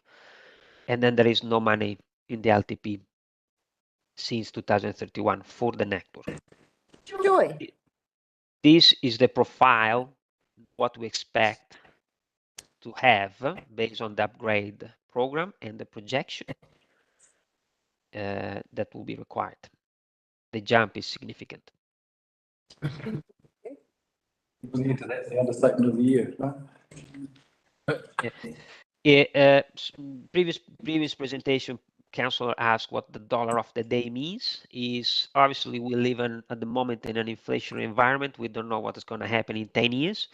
So this is essentially if we're going to build all this infrastructure today, what is going to cost. That doesn't count inflation. Okay. So the next item is the treatment plant. That is the big tick item. We got an option on the cards that has been discussed quite a lot, and is essentially put a new membrane system in place. I'm not going through the technical part. If you want, I can discuss that. But essentially, phase one that should be completed by 2025 will increase the quality and provide some capacity. And phase two in green here will increase the capacity because the quality is already there. Yes, ma'am. Can we just hold there and have a question from councillor Vincent? Thank you, Mr Mayor. Eros, I wonder, is there a relationship or a sequencing of events required in that the new membrane system would need to be in place before the disposal on the golf course being implemented, just in terms of the wastewater quality? Yeah, good question. So what we're doing at the moment, so just for the people, so to dispose, so there is and we'll go through after, we're evaluating an option to dispose the treated effluent to the golf course. Is a solid option. What that means that if the golf course want to reuse the water, the treated effluent, there needs to be standard to be met, obviously. So at the moment, we dispose class B, Victorian B is an Australian standard that is used for that. And that means that if today we dispose that on the golf course, there are some restriction to the use of the golf course after this has been applied, normally 4 hours. So you need to apply the treated effluent, step back for 4 hours, and after that is good. If we achieve Victorian A, so we polish it up a little bit more, there are no restrictions, so it can be applied and can be used immediately after. This is the difference in terms of quality. So if we're going to dispose, going back to your question, is the membrane is a well-known technology, and irrespectively will upgrade the quality and will bring us to Victorian Standard A. Another reason why this membrane has been chosen is because the site constraint. Maybe you have been on site, but there's not much space, and the soil is all sandy soil. So build a big infrastructure will probably be challenging. This is why also the membrane has been adopted. It's saying that we have engaged. You will see that we are doing a peer review of this solution, also in terms of constructability and cash flow, when the money may be available to start construction. And there are other options at the moment that are going around and in the background, and we're evaluating that. But for now, this is the preferred option. Again, this is the funding in the LTP. In orange is the funding available, spread across until 2033 here. And this one is the funding that is required. At the moment, assuming phase one in 2023, starting essentially next year, and the second phase starting in 2031. You will see there is a big jump, and hence why we're also evaluating another option in terms of cash flow. The next item is the disposal field.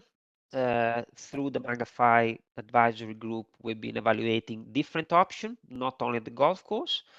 We look at sea outfall, harbor, land, wetlands, gravel bed, so a different options. So we haven't gone to only the golf course.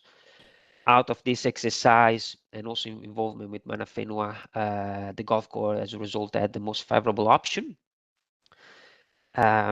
What means is essentially, I don't know if you're familiar with the golf course, but there is a quite substantial area to be irrigated. And what we're looking at the moment is dispose the option A. We got option A and option B. Option A is spray, using spray, aerial spray across the golf course. That is it's probably the cheapest option, but not the most practical, especially spraying treated effluent in a urban context. We're also looking at option B, subsurface.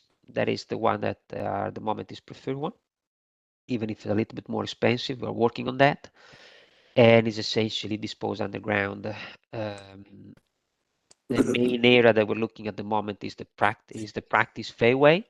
We had looked at the hill up at the top, but we found clay and hard sand, so it's not probably going to be the best option. So at the moment we're looking at this area, and you will see that is essentially next door to the treatment plant, hence why this will offset cost to the Browns Road, the pumping to the Browns Road, maintain a long pipeline, and this means that we're gonna have a chance to reuse the treated effluent for the golf course irrigation. Pending on the investigation, so how much we'll be able to dispose, we don't know yet if the golf course will be able to take all the load, part of the load on a minimal part. We're looking at the moment also that potentially there will be need for an additional wetland at the Browns Road farm as a complementary system. The end goal is to get out of the Browns Road and potentially reuse that land for other purpose in the future. So that is the overall game strategy. Again, cash flow and funding. This looks a little bit better. So overall, in the long-term plan, we got about 11 million spread across 10 years. You can see in the orange the graph here, and in blue what will be required. Big jump again around 2024, 2026 due to the limit in 2026-27 of the disposal field at Browns Road. And this spike here is the wetland, if required. We put in there, but we're hoping to get most of the golf course now. So, in summary, what we've got here, you can see the graph here is in green, is the LTP funding through years. So it's the sum of all the other items, essentially the network, the upgrade of the treatment plant and the disposal field. This is what we got. This is the cumulated number, and this is roughly what we think will be with the inflation. At the moment, it's going up and down a little bit, but obviously with inflation, the price will go up. So the delta is shown in about 54 million. Concluding, we got a good treatment plant in place that is experiencing high growth. The scheme is brand new, is going well, is a good plant, is good network. However, with the growth, obviously the capacity is getting reduced every day. The speed of development was not anticipated in the previous year, hence why we have got this underestimating funding. what we're doing, so moving forward, what next is we're working on the wastewater treatment plant upgrade, identify preferred option, not only in terms of what is the cheapest one, but what is the most, the term implementable, looking at the funding available and the time limit constraint. So not the cheapest is always the best.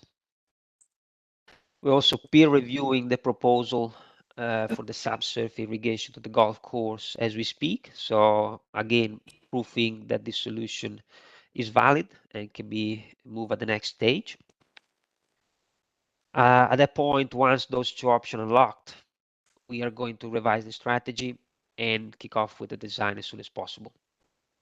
Obviously, they'll keep going liaison with iwi, Manawhenu, and looking at opportunity to reuse the branch road pending the result from the golf course option.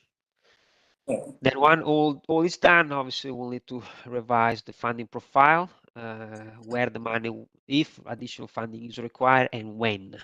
So a better allocation of funding through. Can I just interrupt you there, Eros? A question from Councillor Naya. Yeah, just a quick question.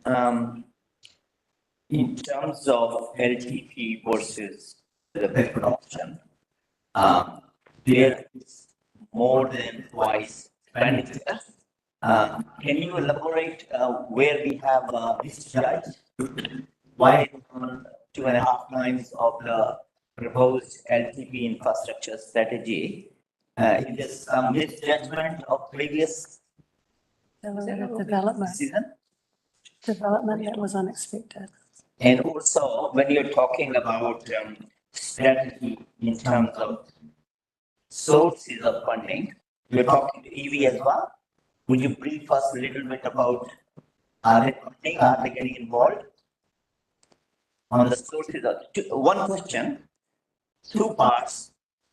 First part, the proposed LTP was less than half the size of the proposed funding now, 90 million or 53 million in this case.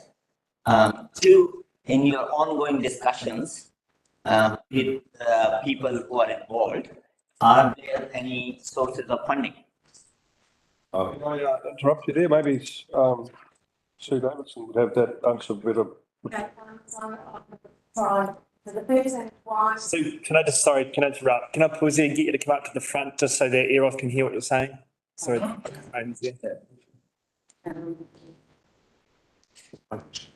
Yes, yes, I can. We have a bit of feedback as well, I'm sorry. Right. Okay, so when we did the LTP, the information that went into the LTP, it was 2021, but the information actually they gathered was probably from 2020 or the year 2020. So or even back in 2019. So there's been price increases. Obviously, in the last year, it's been quite significant, but also I don't think infrastructure had the investigation. It was basically just a plan. We hadn't really done in-depth investigation at that time. And so it was our best guess at that time. So that was my understanding. As to who's contributing to the costs, now the iwi, they are involved because of the fact that any disposal onto land, they need to be involved to agree the process, and they're supporting us in the disposal to the golf course. They're not funding? No, because it's preferable to water and to putting it into the water. So that's what we're looking at. So when we finished the discussion with the MAG, we said this is now the best figures we have going forward, but we're going to need to get far more consultants involved actually doing testing, like we're doing testing on the golf course itself, to work out what the prices are, how much can the golf course take, and then what the costs might be going forward. Because the more that we can put into the golf course, it will cost us a lot less because we're pumping, electricity is pumping all our wastewater 13 kilometres uphill. So the actual operations on an annual basis is really expensive for this treatment plant. So if we can find something simple that's just adjacent and we're just pumping it through to the golf course. And so the costs are up in the air. We're doing further investigations. That's what's happening. Councillor Howard has been involved in that and probably knows more than me because he's playing golf with you while they're doing it. They're asking questions and also Anand's involved. So have you considered on-site solutions? Like there is technology now to treat on-site by the residents, and all. Have you considered that? That is part of the overall design. Sorry? That is part of the overall design. No, didn't get that. No, so what you're talking about, what they're talking about is having people, you're talking about people having their own sewage and their own. That's what he's talking about. Are you talking about residents or at the plant itself? Residents. Yeah, I mean, there are options available. You're getting echo. I don't know for why, what reason. Might come here. Try and pick it up. Get off. Technical problems again? Yeah. Maybe, Eros, if you mind, would you mind muting yourself perhaps to see if that solves our echo? Greenfields, we might just get rid of this echo.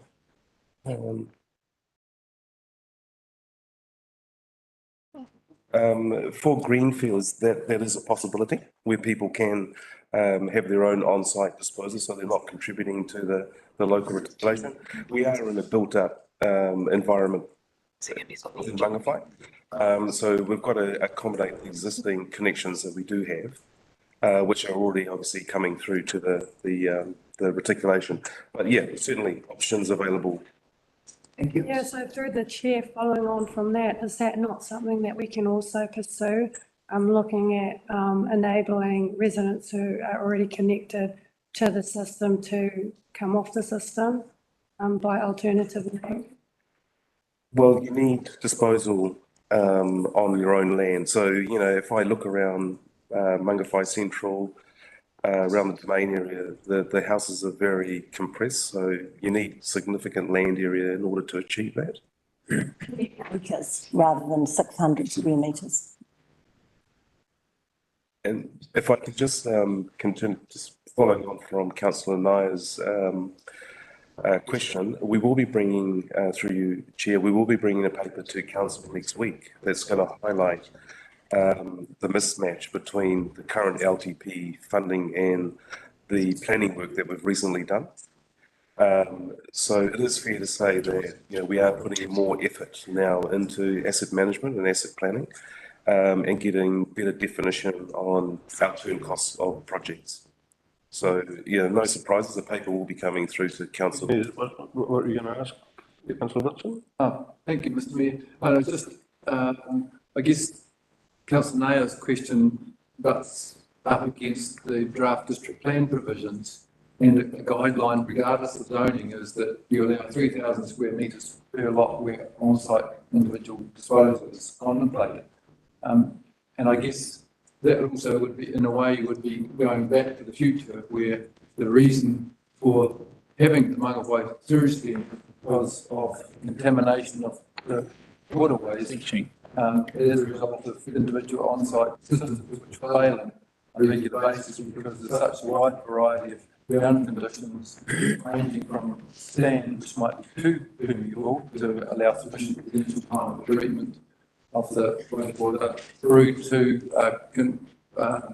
virtually impenetrable, very compact clay soils, which was very hard to have a satisfactory on-site disposal, the result being contamination of the harbour. So that's what the whole thing started from. So it would be a giant loop going back to those other situations, especially and the pressures are there for people who come to the area not to look after 3,000 square metres of land, or like to do other things off the property and keep that in your mind. So I do have a question.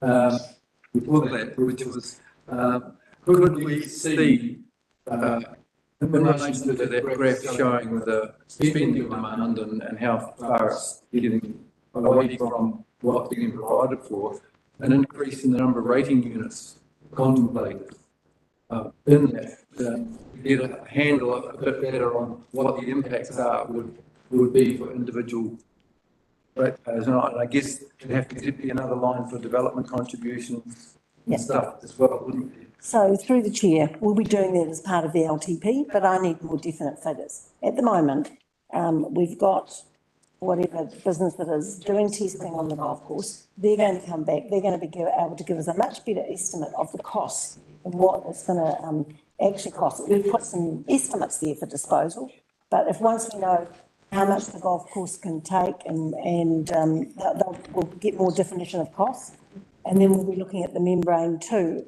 We've got people investigating that, and what we should be doing is that this next step, or can we push it out further? And that they're considerations. Once I have those costs, and also it's not only here, there's going to be growth in Dargaville, and I need some proper costs because I have to defend these to developers. Then we'll start looking at what should our new development costs be and what are the rateable units. We're just getting information from Infometrics at the moment to start putting into our long-term plan. So that's in train, but I can't take what Eros has got. It's just their next best guess. And, so I'm trying to get more reliable figures that I can use. Thank you. Councillor Hudson. Thank you. Thank you, Sue. I made a miss, Eros was saying, was having difficulty hearing. It sort of relates to what Councillor asked, if you can sit on a more localised level. I just wonder if you could repeat it or provide it. I just want to better understand the actual empirical data that we have around our remaining capacity and our commitments to provide connections.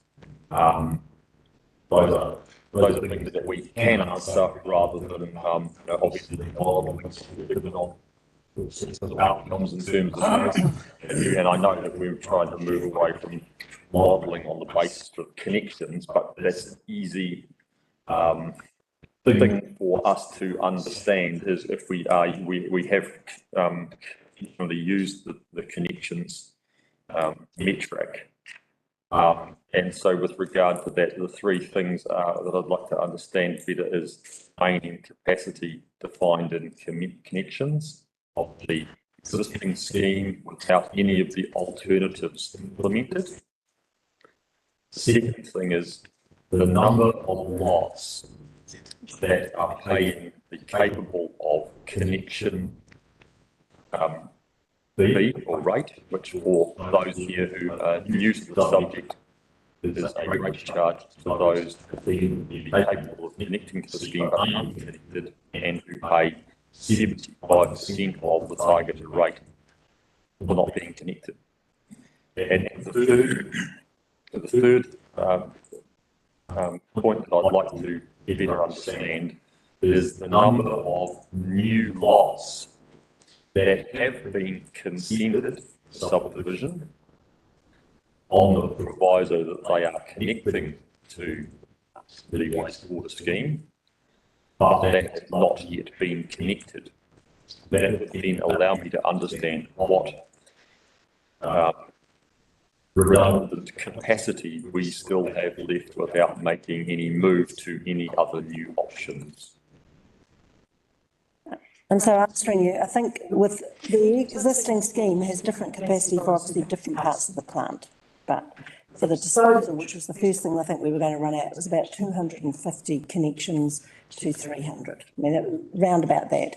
And we're utilising that currently at about 60 new houses being built a year that are being actually connected to the scheme. Yeah, we'll have to come back on all this. But we'll come back on. I'll come back with that. That'd be great. Thanks very much. We've got mixed use now with Bunnings and. I realise that, but you're obviously able to factor in a capacity which can be correlated to the equivalent of one residential connection. Okay, Councillor Randall. Thank you, Mr. Mayor. Thanks very much for your presentation. Great. A couple of questions I've got to ask. The Brown Road Farm, will that be disestablished and that pipeline be disestablished if the golf course project goes ahead? If so, or if not, can the Brown Farm be used as a backup for peak flow times? Or once that becomes redundant, will it cost too much to get it home? Yeah, so we are looking at utilising the golf course as much as we can. So there's quite a lot of land area there, and the testing will demonstrate how much we can take. We are in early discussions, very early discussions with North Power on the Brown Road farm. There is opportunity for them to provide solar panels on that land. And so we're also exploring the options of the wetland as a backup at Browns Road. So there's a whole mix of options available. Our preferred is that we maximise the golf club as much as we can. It's a nice story. And if that frees up usable land for North Power for solar, then obviously we've got a commercial benefit as a result of that. The other part of the question, this is a tricky one. Now, 13 years ago, this council undertook a septic system down there, and it blew out to 2.5 times the value. And although this is on a smaller scale, starting to make me panic that we're going to see the same thing. I know the costings haven't been finalised, but when they do get finalised, what are the chances of getting a fixed term, fixed price contract to get this completed, so we know that there is not going to be any blowouts? Yeah, so chances are good. We'll have to start some early contractor involvement. And that's usually what you do with a scheme like this. You get the contractor involved at the very early stages, so that they're involved right at the front. And obviously there's a certainty on the outturn cost. So in addition to WSP doing the analysis, we've actually had peer review done on the project and the financials as well. And that report is due to be completed shortly. But the feedback that we're getting is that the costs are comparable to what WSP have come up with. In order to get some certainty, it would need procurement process need to involve early contractor involvement. Yes, Councillor Maris? Yeah, through you, Mr Mayor, thank you. And just regarding your first point, look, I understand, your nervousness around that, but circumstances are completely different. And, we're involving council through the decision making. There's a lot of reports coming to you, a lot of information. You can't compare what happened in the past with where we are now. I just want to give you certainty that, you'll be involved all throughout this process as we are now.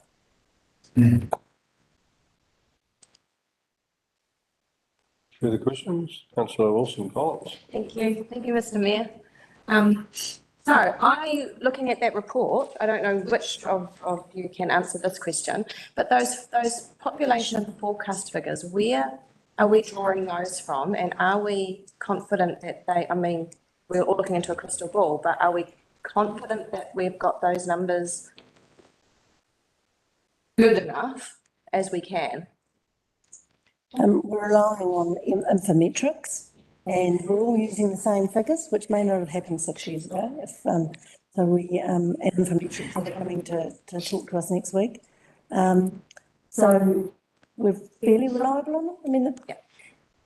They're the best we can get, right? Is that? Nobody can predict how much the future, what's going to happen in the future. We're just making our best guess based on history, based on what we know. Yeah. My next question, just in regards, looking at that report, looking at the presentation, and we have a growth, in the growth, in that same growth forecast table, when we've got the peak today at 1333. But then when I look at the hydraulic load, is that related to the hydraulic load?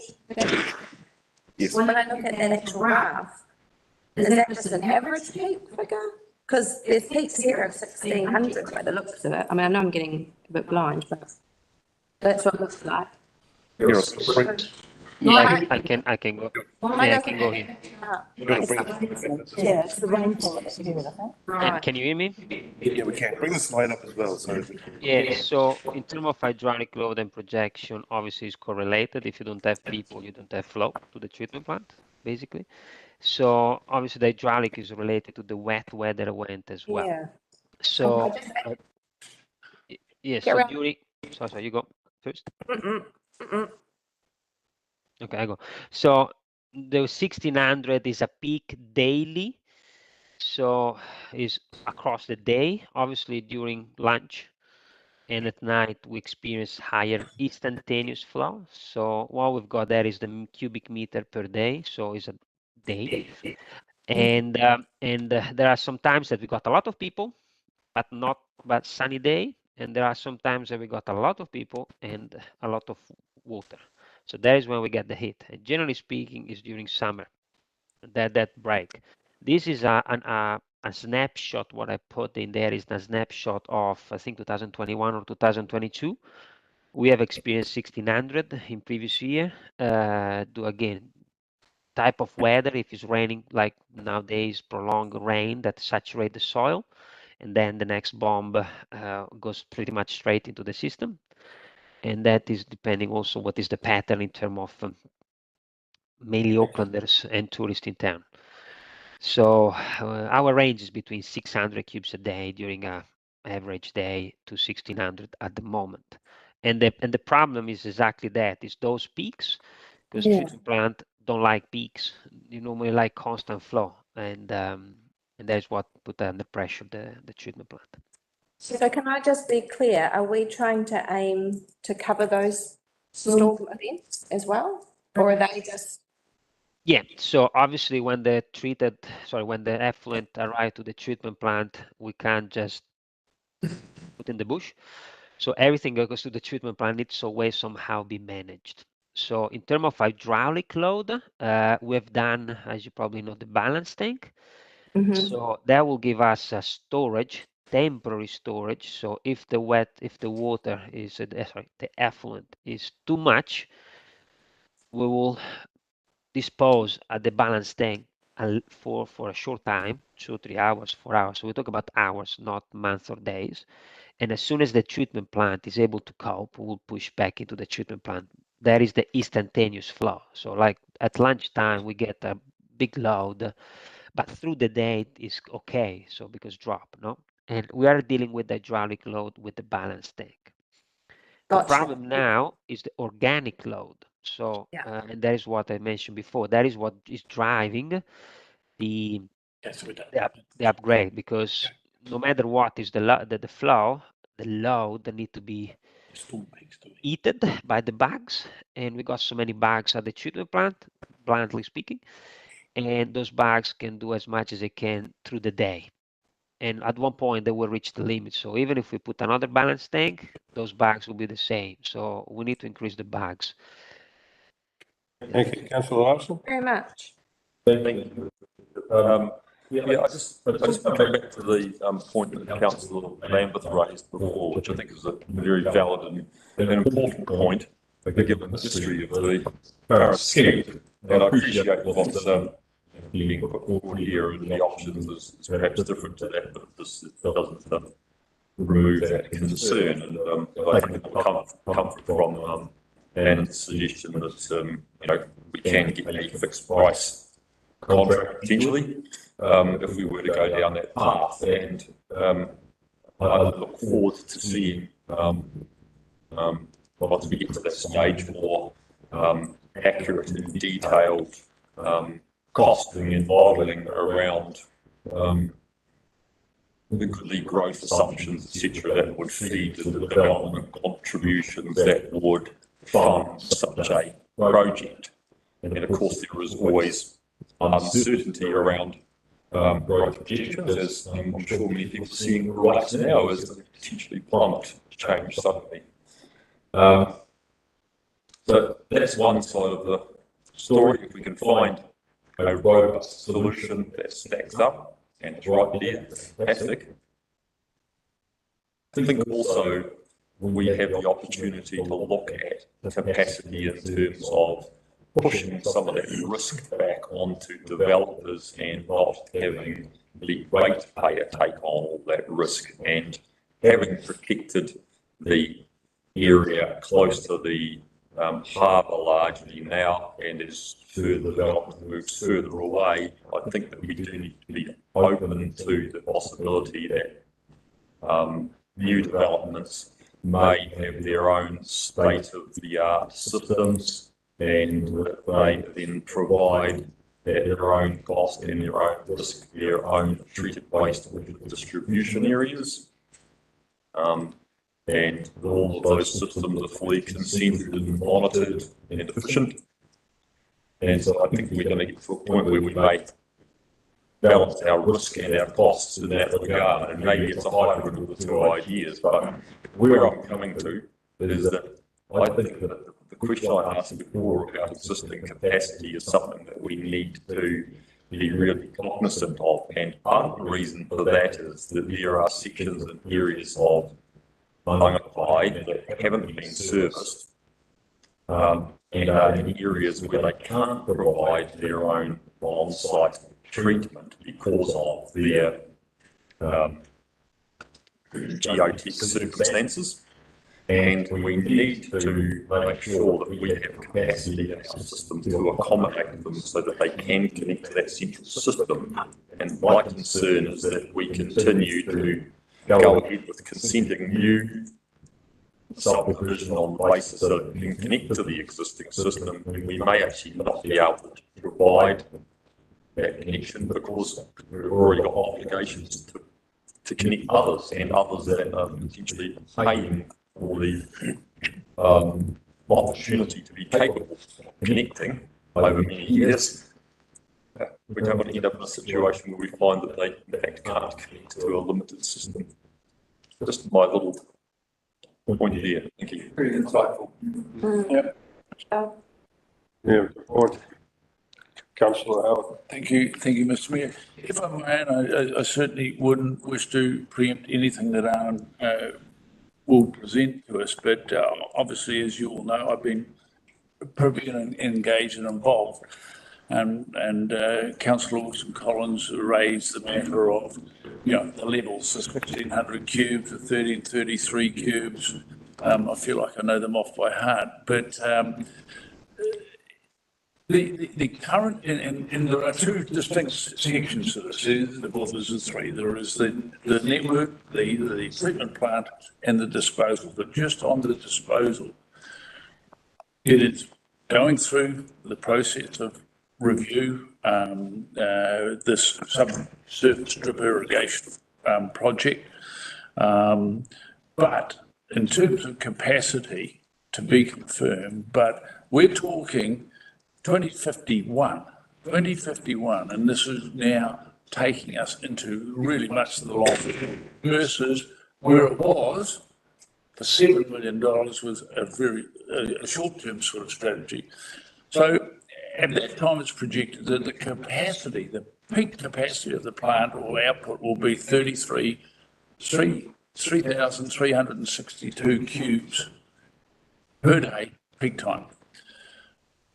Shall we say that the initial projections out of the consultants that are being used is that the capacity of this subsurface drip irrigation will be in excess of 2 times that volume back in 2051, in excess of 2 times that straight away.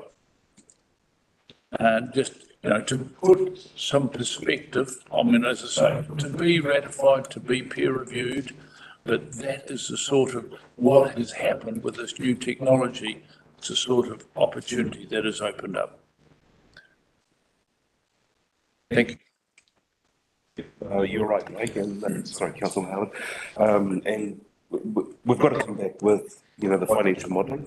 We've got to come back with the analysis on the golf course, and we've got the peer review happening at the plant, the whole scheme. So early next year, through your chair, we'll need to bring back a more definitive program and better timing as we get more clarity and information. Any further questions? Just a quick clarification. I heard this word peer review, and in the banking, we just have a colleague look at it. But what does that mean? Can you brief us on? Yeah, so the main works were done by WSP. They're international consultants based in New Zealand, but also global. And when I got involved, April-ish, we decided that a peer review would be prudent. So we then looked at, well, who's best to do that peer review? So we've engaged a firm out of Sydney. They're called Hunter H2. They were tied to Sydney Water. They're specialists in treatment plant. Very highly capable. They work around the world. So they've undertaken the peer review. And they're also assisting us potentially with the analysis of the golf course investigations that are currently happening here. So very small niche, but very capable and experts in their field. Thank you. Further question? Right. We'll move on to the next item on the agenda. To be presented by Mr. Maris. Thank you. Tell you, get all the fun games. Okay,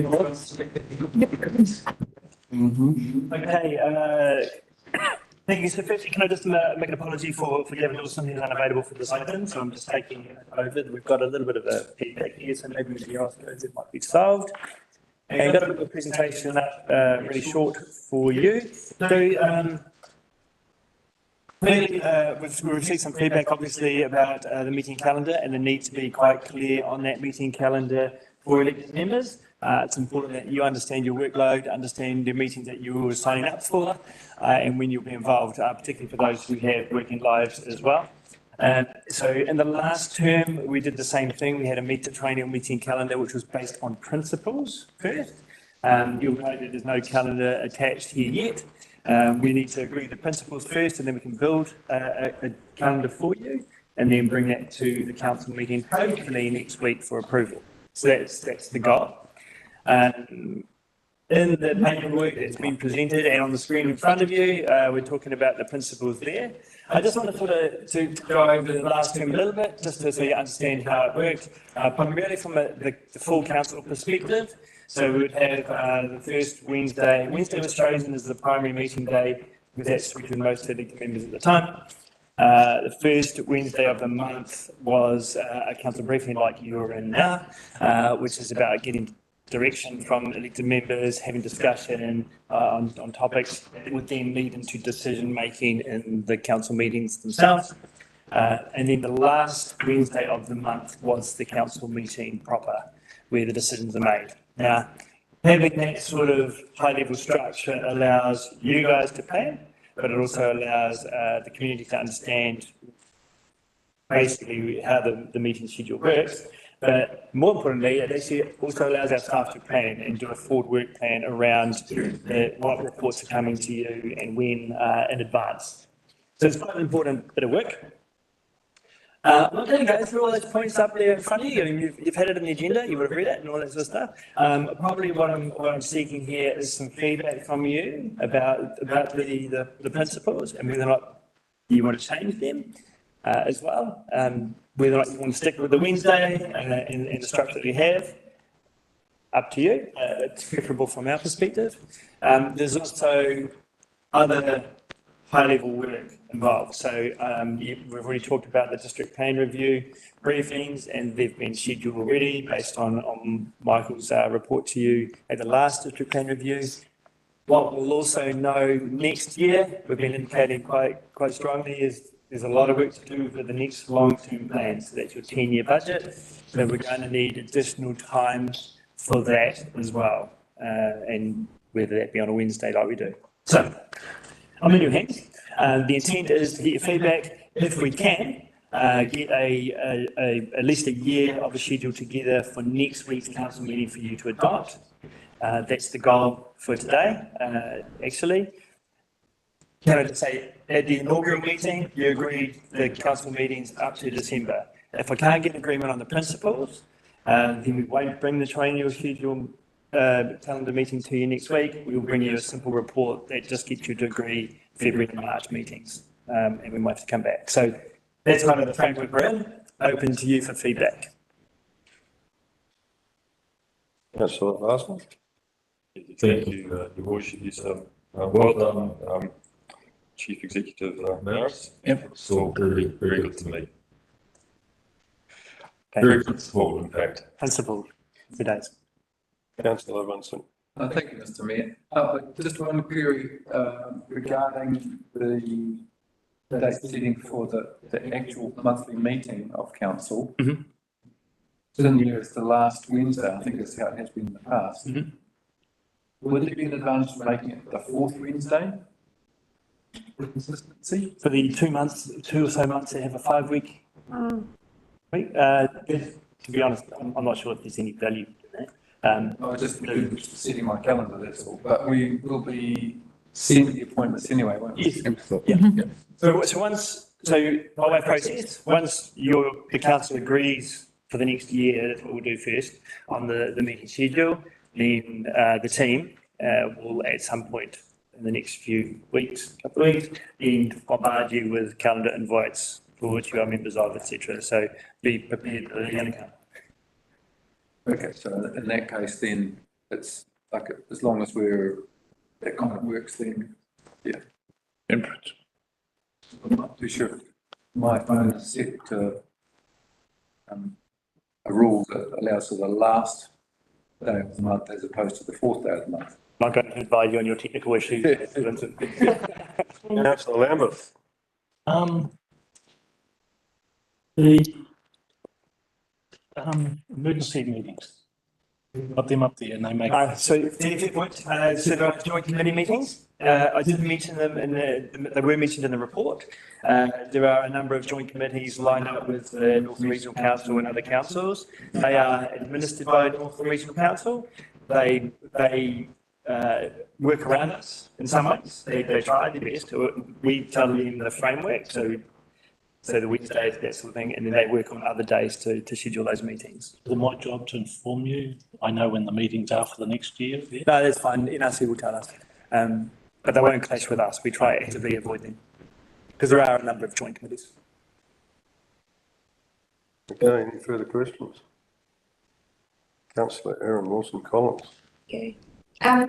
Last term, there was a conflict. The only conflict I think we had was the Regional Transport Committee in our district plan, because they became an extra. Yeah. I just wanted to voice that, so that if when we're adding in, after we've set these principles, if we're adding in, especially if it's long-term planning and things like that, that we try and avoid that clash again, because that was a real. Councillor Nay, I think you're the representative, Amy. So, we'll absolutely try and avoid any conflict we can. Yeah. Perfect. Thank you. I think that's a really good point. Sorry. Councillor Larson. Yeah, I mean, that was an area of tension in the last triennium, and I certainly endorse accommodating that regional committee in such a way which can't be moved, but we actually, where that clash occurs, move our internal meeting to a spot that doesn't mean that regional committee member misses out. Yeah, we'll work through that for sure. On an ad hoc basis, perhaps we make that adjustment. Yeah. The other thing I've got on the report that I'd kind of like some feedback on is in the previous term we had what was called development days for elected members. Now, the induction is only just begun. There's a lot involved when you're learning to be an elected member. So from a staff perspective, it'd be great to schedule some elected member development days that we can, at least in the first half of next year, schedule some learnings or some material that can be worked on for you, and give you certainty about your roles and all that sort of carry on moving forward. So, are you open to us scheduling those in? There's nothing to do with the weekends. And added to that, workshops, if they're small, after hours would suit me. Really, it's really. We could liaise with the members and come to a consensus on when we have some of these meetings. Is that possible? maybe I suggest, set out some dates and, if we need to look at options, well, we need to look at options, but, start with something concrete with those. I think you had it on that schedule, the new development days, we're talking about. Yeah.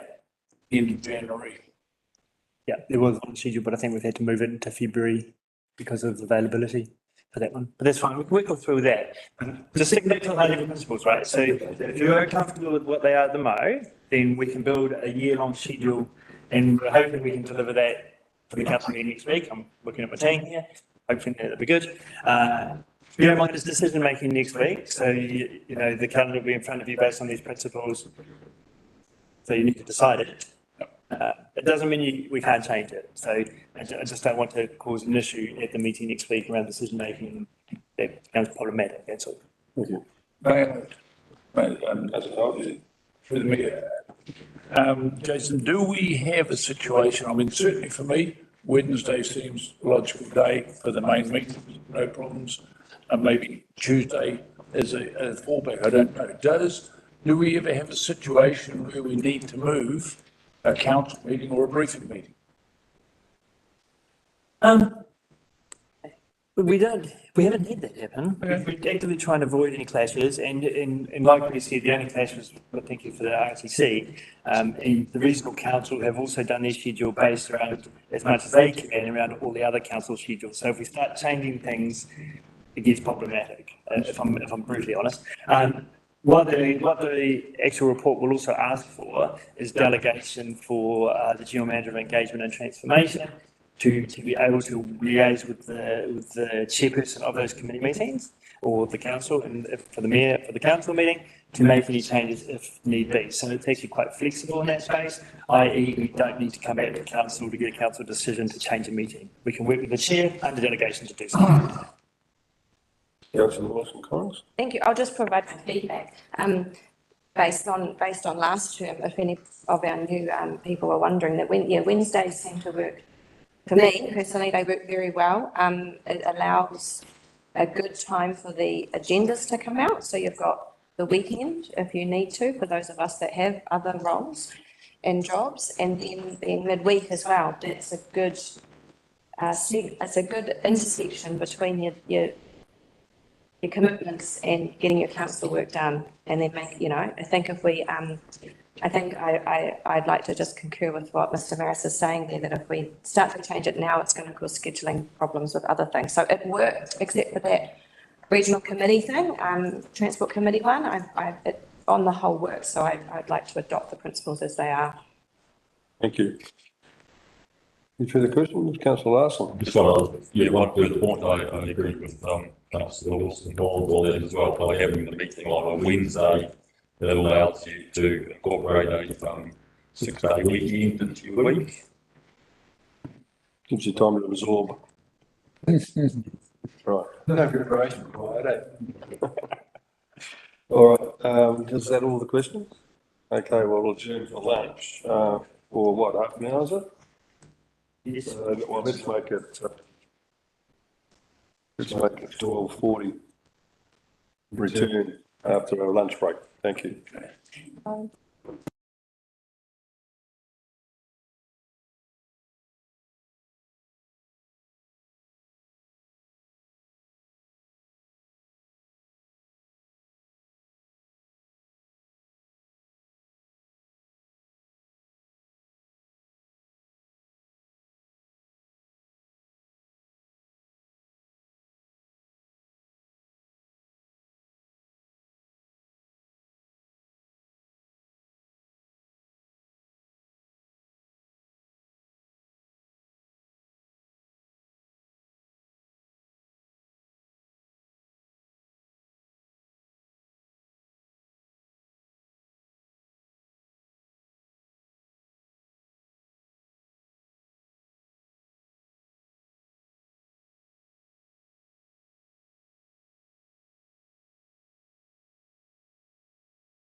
Okay, we'll reconvene.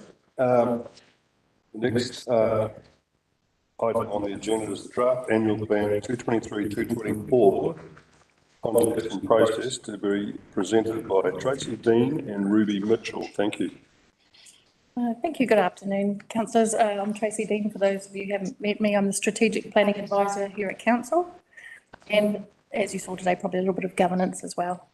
I'll be taking you through the long-term plans, annual plans and annual reports of Council. And we have a project team, which Ruby Mitchell's our Senior Communications Advisor, and she'll take you through anything to do with communication and engagement through all these processes that we do.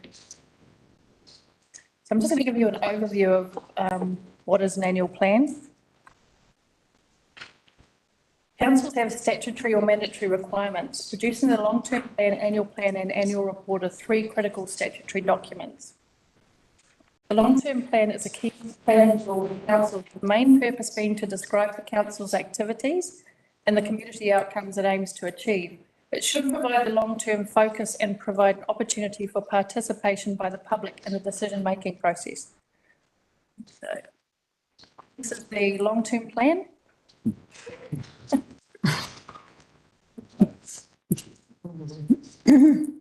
So, can I ask through the media, do we get copies of those? Can we have copies of them? They're on those and probably don't want a copy. Probably.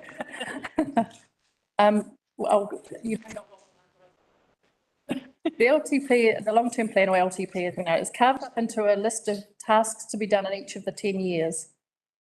It's like a loaf of bread, so you're working inside of each year. Every 3 years, the new council reviews the LTP for the following 10 years. You'll begin this process with the team and me in February for the 2024-2034 LTP, and we're looking forward to doing that with you. So that will be your LTP. This one is the previous one.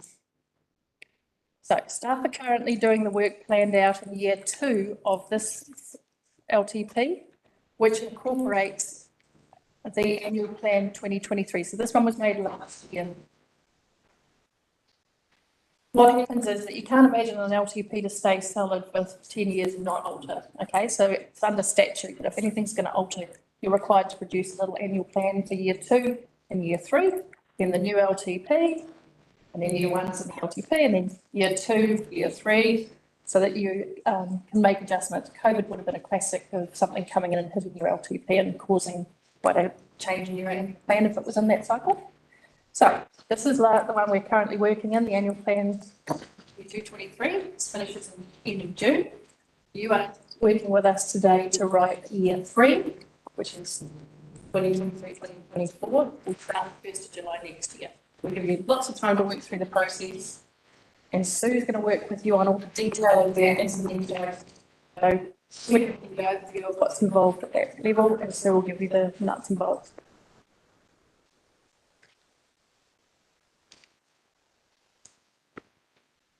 The other key item that of those 3 documents, the other document is the annual report. Oh, sorry. We're out of her. The annual report is our statutory requirement to report backwards on what we did. So there are a lot of promises and requirements and measures that the previous council designed and that in the LTP, previous LTP. And every year we're required by law to report back on all of those. What did you do? Did you achieve it? Did you not achieve it? You may recall in your meeting your council meeting last week, that you had a quarterly performance measures report towards the end. That'll come to you quarterly. This is the culmination at the end of the year of all the quarterly measures and more, and it's summarised in here. I recall some of you saying that you wondered where those annual measures might come in. You might not see them in your quarterly report, but they'll end up in here. The ones that said no data will be there until next time I heard one of you ask that question. So that's the annual report.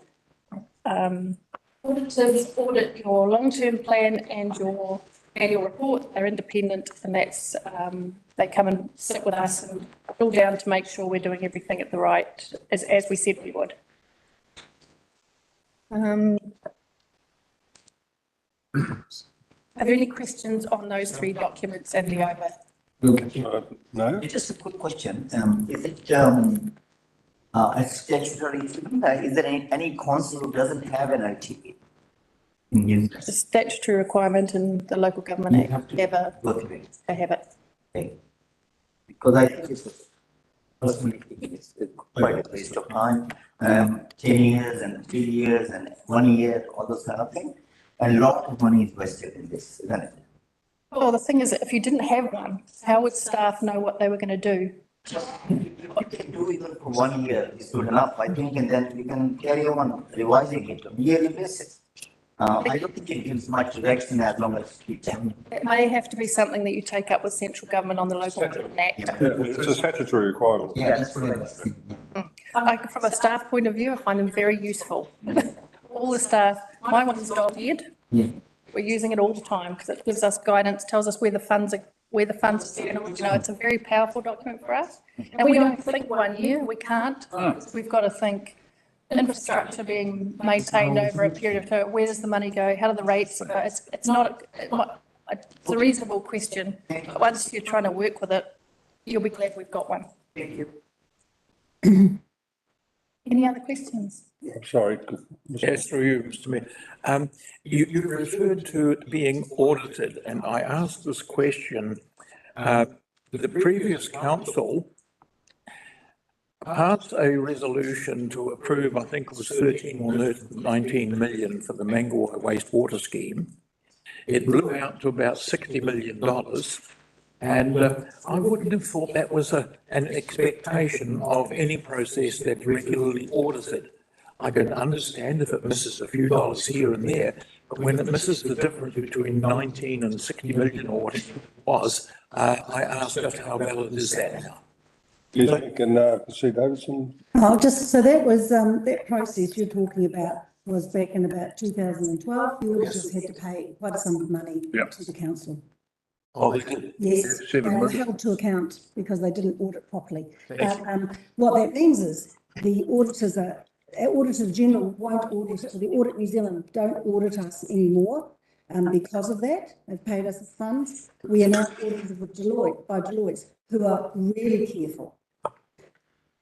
And really careful. People come in to audit us and make sure that everything's right. But yes, that's, yeah. Thank you. Any more? Far away.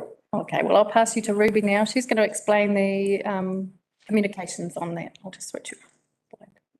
There we go. So there's two timelines here. The first one is inform. So this is if the council chooses not to consult on the annual plan for 2023-24. Any topics there in March to May, those are the main projects planned for the year, and we will make sure to communicate any updates from the annual plan process, as well as highlighting any changes from the long-term plan that we've already communicated. I would also just note that many key projects that have been in the council's work plan already have their own communication and engagement timelines and campaigns, so we ensure that the community is kept up to date on all the progress. The next slide is the timeline if we chose to consult on the annual plan for 2023-24. That decision you will either make in the December meeting or in the February council meeting. And then what will happen next is that a consultation document will then be prepared. We will bring it to the council for adoption at the council meeting following that decision. That will be followed by a 30-day consultation period. And then there will be hearings and deliberations if required. So it's a slightly different timeline for consultation as opposed to informing.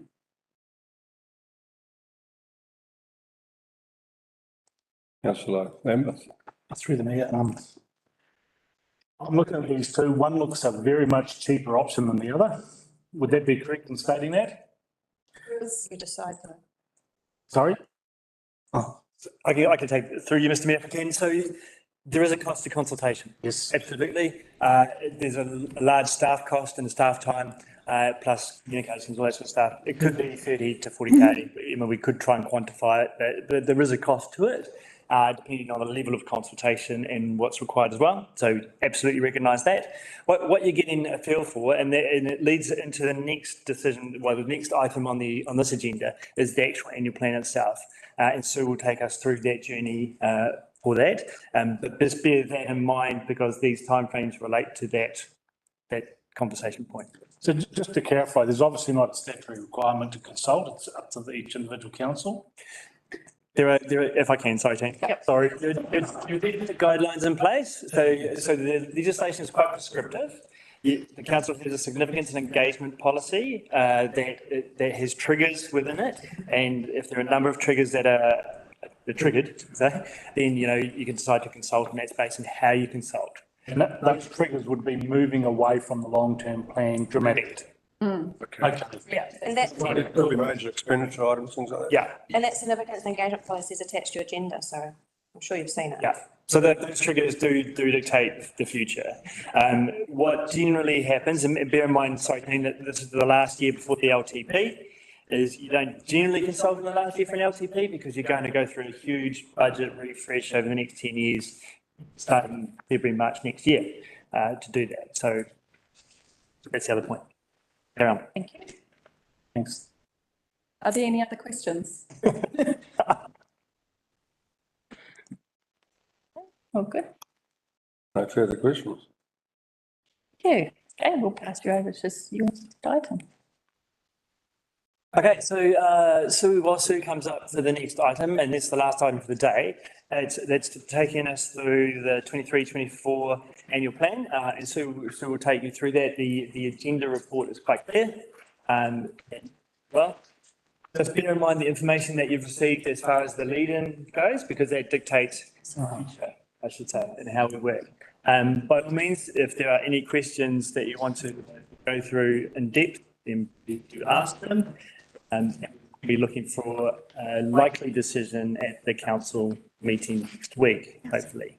Now, I also came up, I'm sure Kim will be introduced, but please Kim, as well, on the finance team. So welcome to you both. Hand over to you, Sue. Thanks. Normally we'd have Graham, who's the finance and risk manager, presenting it, but he's on holiday at the moment and soon to leave us. So it's myself and Kim who've had to get our heads around this and work through all the issues. So today I'm wanting the first draft of the plan. You can see from the papers, and I'm going to take you through quite slowly the papers that I provided, that the rates are, oh, no, that's a different one, that the rates are actually 5.73%, and there's a reduction in water rates, which is good to see because that was really hurting people when we implemented it last year. So we have tools to reduce the 5.73. So we sort of picked a point of time when we said no more things can come at us, worked it through, came to the 5.73%.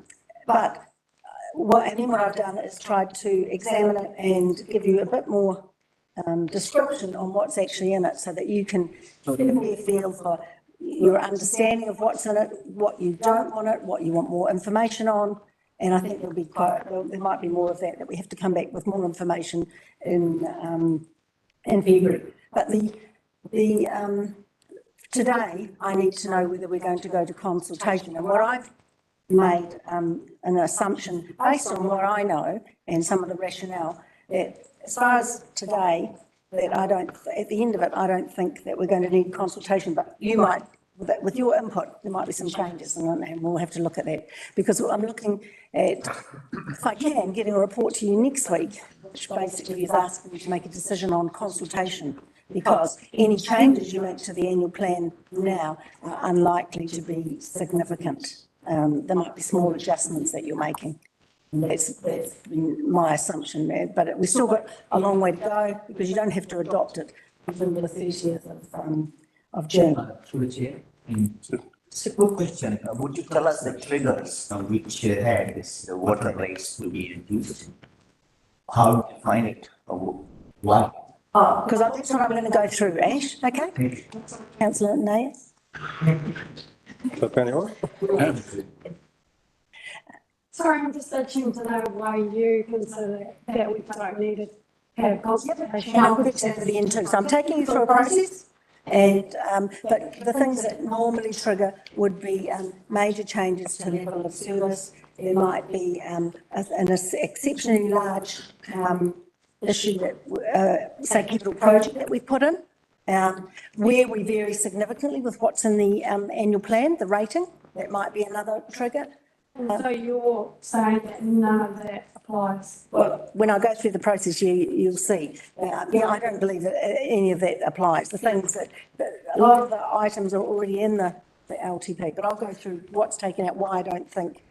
I'll go through some of the changes. You're saying that it's going to be non-contentious for the majority of ratepayers? That it's in line with the LTP. What we predicted for them. It's not to, and so perhaps if I just keep moving on. One more question, councillor Larson, let us hand up.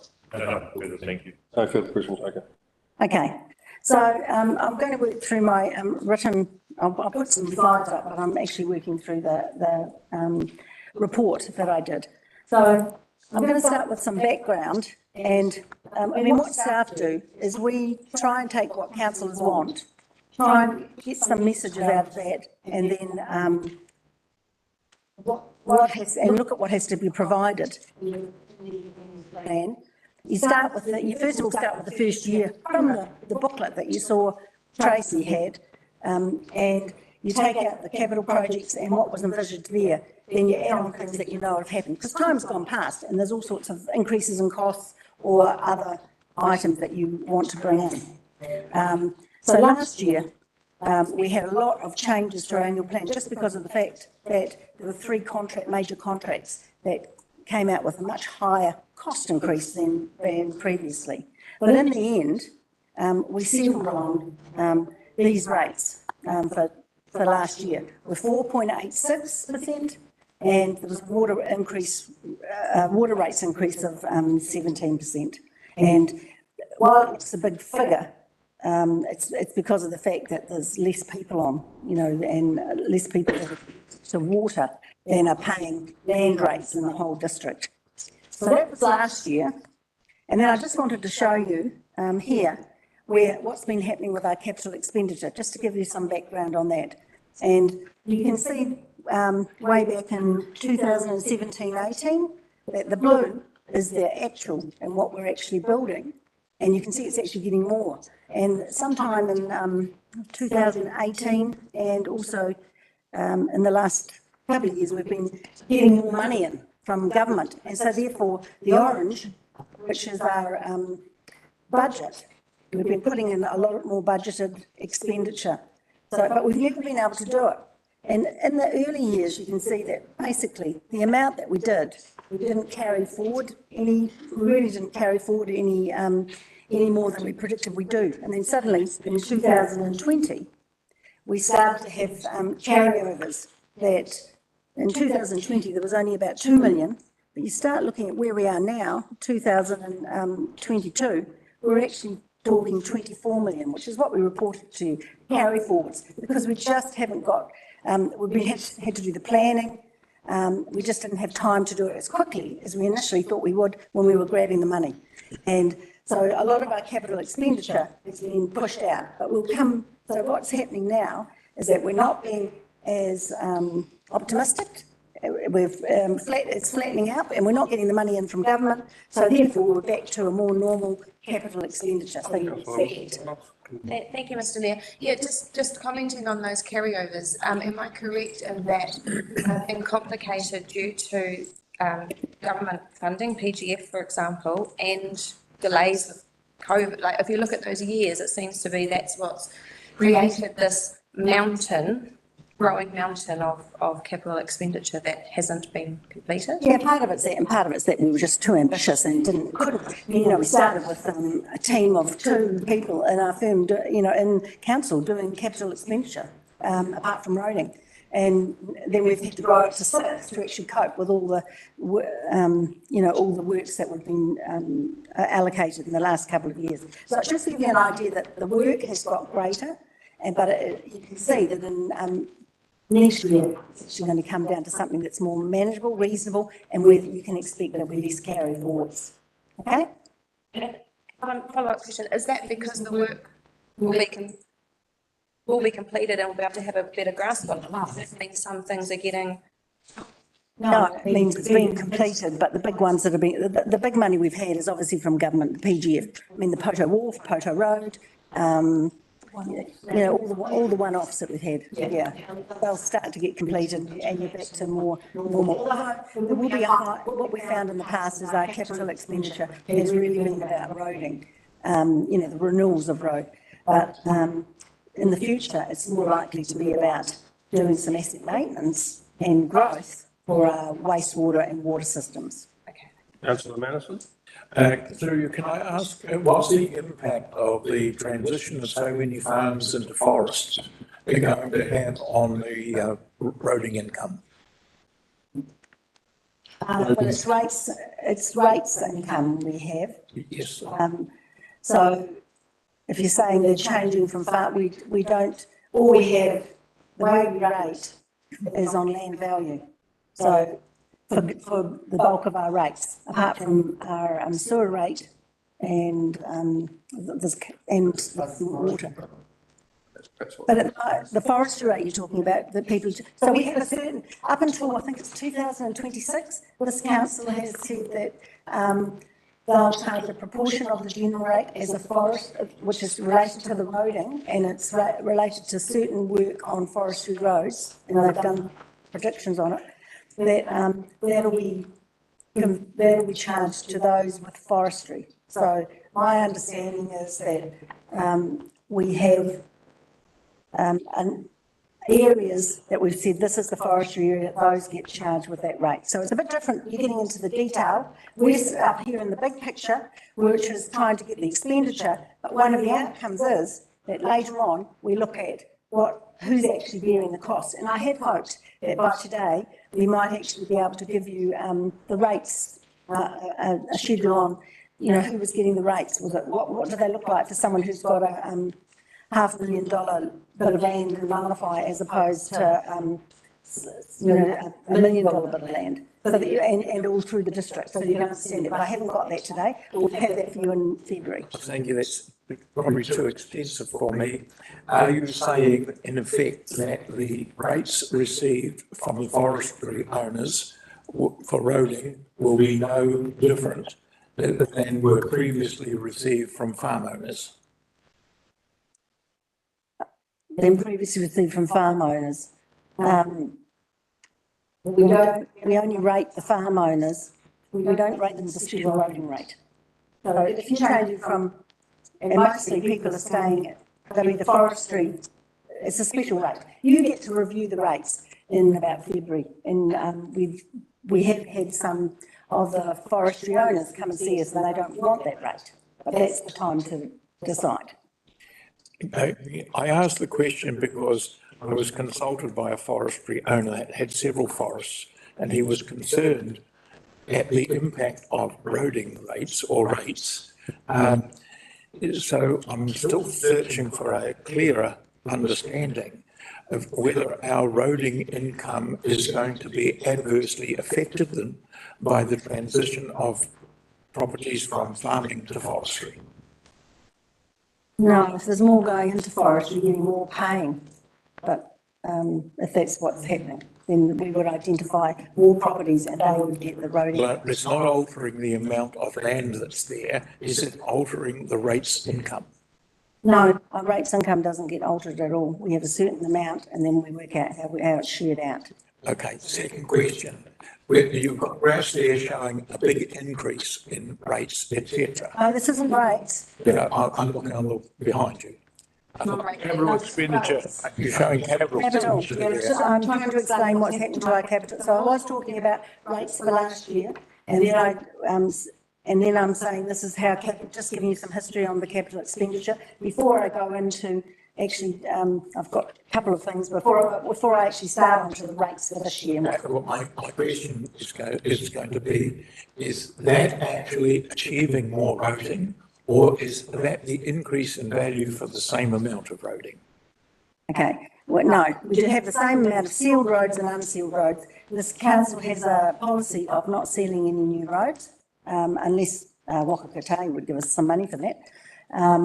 So it's not going to change anything. We're just trying to, but what has happened is that and you'll see this in the presentation, is that because the roading contract was agreed to last year, that we negotiated it's probably going to have a level of service drop of about at least 10%, 10 to 12%, I think it is, which means we won't be able to do as much renewals. The good news is because we got 8 million from the government over the last 2 years, and to do the unsealed road network, we've actually brought those well above where we would have been had we not got that money. And so the level of service, we won't see an impact on the level of service until a few years. Would you say that our roads are better maintained than they have been?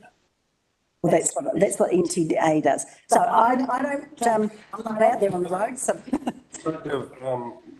Running things smoothly, I think write your questions down. We'll have them at the end of Sue's presentation, because then she might be actually answering questions as she goes that you might be wanting to ask now as well. Councillor Vincent. It was just one to tidy up Councillor Madison's concerns.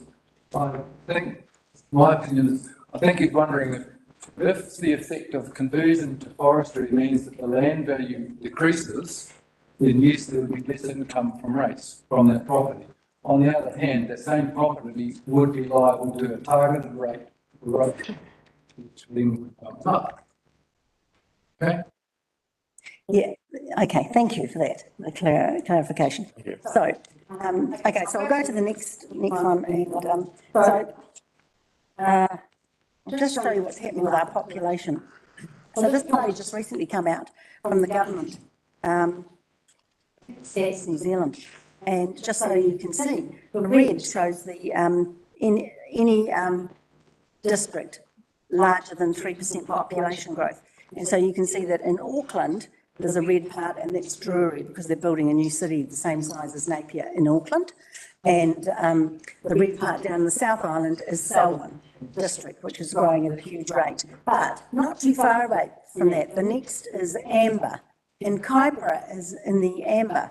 So you can see that we're growing at a huge rate, and it's recognised in these figures. And I actually put in my paper to you what the Northland statistics exactly were, and you can even see that Kaipara is growing 2.6, or has grown this year 2.6%, whereas the rest of Northland is 1.1%. So we're doing really well, and growth is continuing to happen to us, and it's happening on a large scale compared to the rest of New Zealand. When you look at West Coast, Christchurch, and Dunedin are losing people.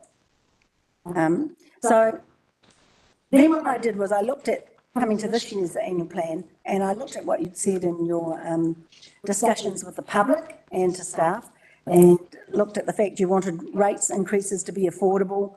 You wanted us to review existing budgets, review staff costs, look at the programs and make sure we make you aware of what programs and capital expenditure there was going to be that we're providing for. And also you were keen to advance growth and economic development. So when I've come to what the drivers are for the annual plan for this year, I've detailed them separately, and we'll go through them individually. So one of the things I wanted to also explain to you about the costs increasing is 10 years ago, this council didn't fund any renewals, and normally, I think it was in the mid-1990s, the government brought in some legislation that said councils should be funding their depreciation, which then they use as a agenda to fund renewals. This council never funded depreciation 10 years ago, and we only used to fund minimal renewals. So over the last few years, the council made the decision they were going to try and get to fully funded depreciation, which meant when you need repairs, the money's there to do them. We've never ever got to that spot yet, because we've always had far more repairs because there hasn't been any done for decades. But we're getting to there now. So this year, my costs show an extra jump because we've gone from 88% of the Mangawhai, and particularly we got to 100% in everything except for the Mangawhai wastewater scheme. So a big jump this year has been bringing the depreciation in for that. So that's put our costs up as well. So that's one of the levers that we can use to, later on when I'll talk about some of the levers, is we might not want to fund as much now, we can push it out another year. And that's okay to do that if your concern is about affordable rates. But I'll talk to you about the levers. So that's one thing just to be aware of. So when I go through, I'll just go into this. Okay, so now I'm into, what's driving the increase in rates. And first of all, I'll talk about the reductions in rates. So last year we actually went through all our support, every part of our support services, and managed to reduce them by $440,000 to get the rates down, which was, and had happened slowly over the last 2 years because of people were not travelling that much, and even now people are doing training on line, you're not having to travel so much, not using stationery, everyone's so used to looking online. So there's not as much printing and stationery needed, and there are a number of other things that obviously we found some efficiencies. So this year we found some more efficiency. We looked at reducing recruitment because we were using a recruiting firm for quite a large part of the time. So we've taken that out, and we still need to recruit people, but we're doing that internally now, and it's less cost. And then we've got increased rental because we've got Te Rauroa who are leasing the old council offices across the road here. So this next year we'll be providing for 22,000. At some stage that building may not exist, but at the moment that's an extra for us to put into our accounts. We've also decreased in salary costs. We looked at our staff. We're still providing for an increase, and there are some new positions we've provided for, which I put into our paper. But overall, we've said we think there'll be $500,000 decrease. Those are the increases, because the difference between the 2 years is about 2-point-something million. What is the 5%? So we've got an increase in insurance, seems to happen every year because of the risks. Insurance companies, they don't want them, and they're pushing a bit more of the cost back on us.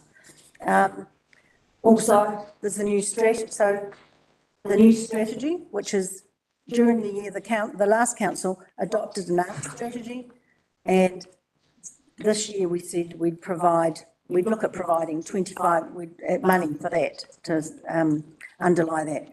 So that's 25,000. There's an increase in elected reps salaries. That's going to account for about 51,000. Audit fees. So every 3 years we get every year we get audit fees, probably about 130,000 each year. Would that be right? Do you know?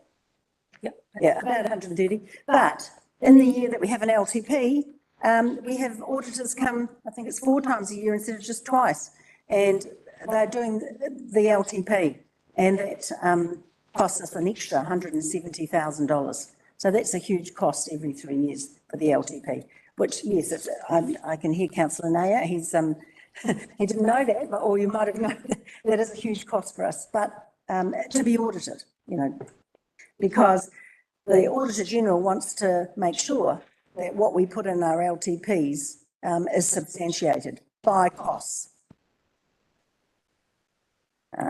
Okay, next is we think there's going to be a reduction in the building consent income. At the moment, our building consent people are very busy, but we can see there's less plans coming in. Inspections are still flat out, but so we think that in the year 23 to 24, especially with the economic climate, that building consent income will reduce. So that's more of a cost then. So increased debt. So what's been happening over the last couple of years, and I did put in one of the appendices a list of what the projects were over 2020 to 2022. And it was to give you an idea that the previous council was really fair in allocating where the funds were. And they were all over, everywhere, whether it was Pahi or Dargaville or Mangawhai. They were no one place. But also it depends on how they're funded. And I've had Councillor Larson has asked me to send out the paper showing how they're funded. So I'll do that after this meeting. But most of the funding was primarily from subsidy or grants we got from the DIA or IRG or MB or one of those government departments to fund some of those larger capital expenditure in the past.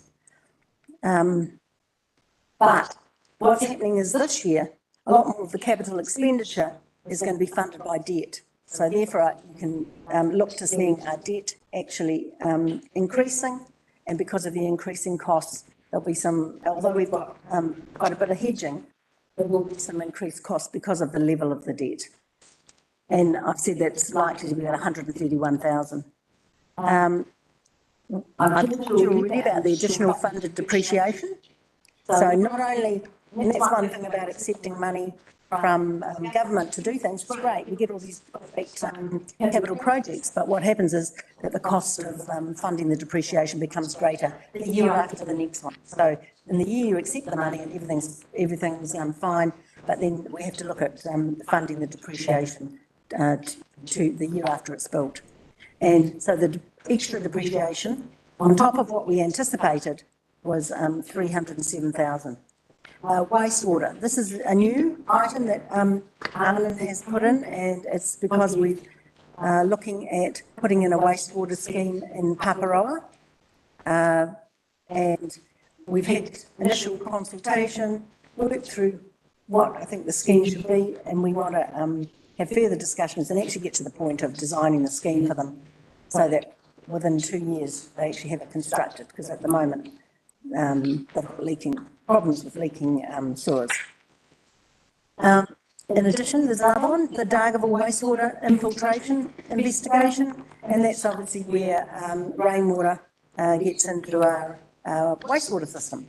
There's problems everywhere. So that's 150,000 for that. Additional information for strategy and asset planning. So we haven't had the information, so we've never really done asset planning, just things have broken and then we've had to rush and fix them. So we, so the plan is in most councils and now in our council, luckily, that we actually look to maintain, look at the age, do CCTV and have a look and do better asset management planning. So we've put in, that should actually say 150, sorry, it's the wrong figure, it's not 500, it's actually 150.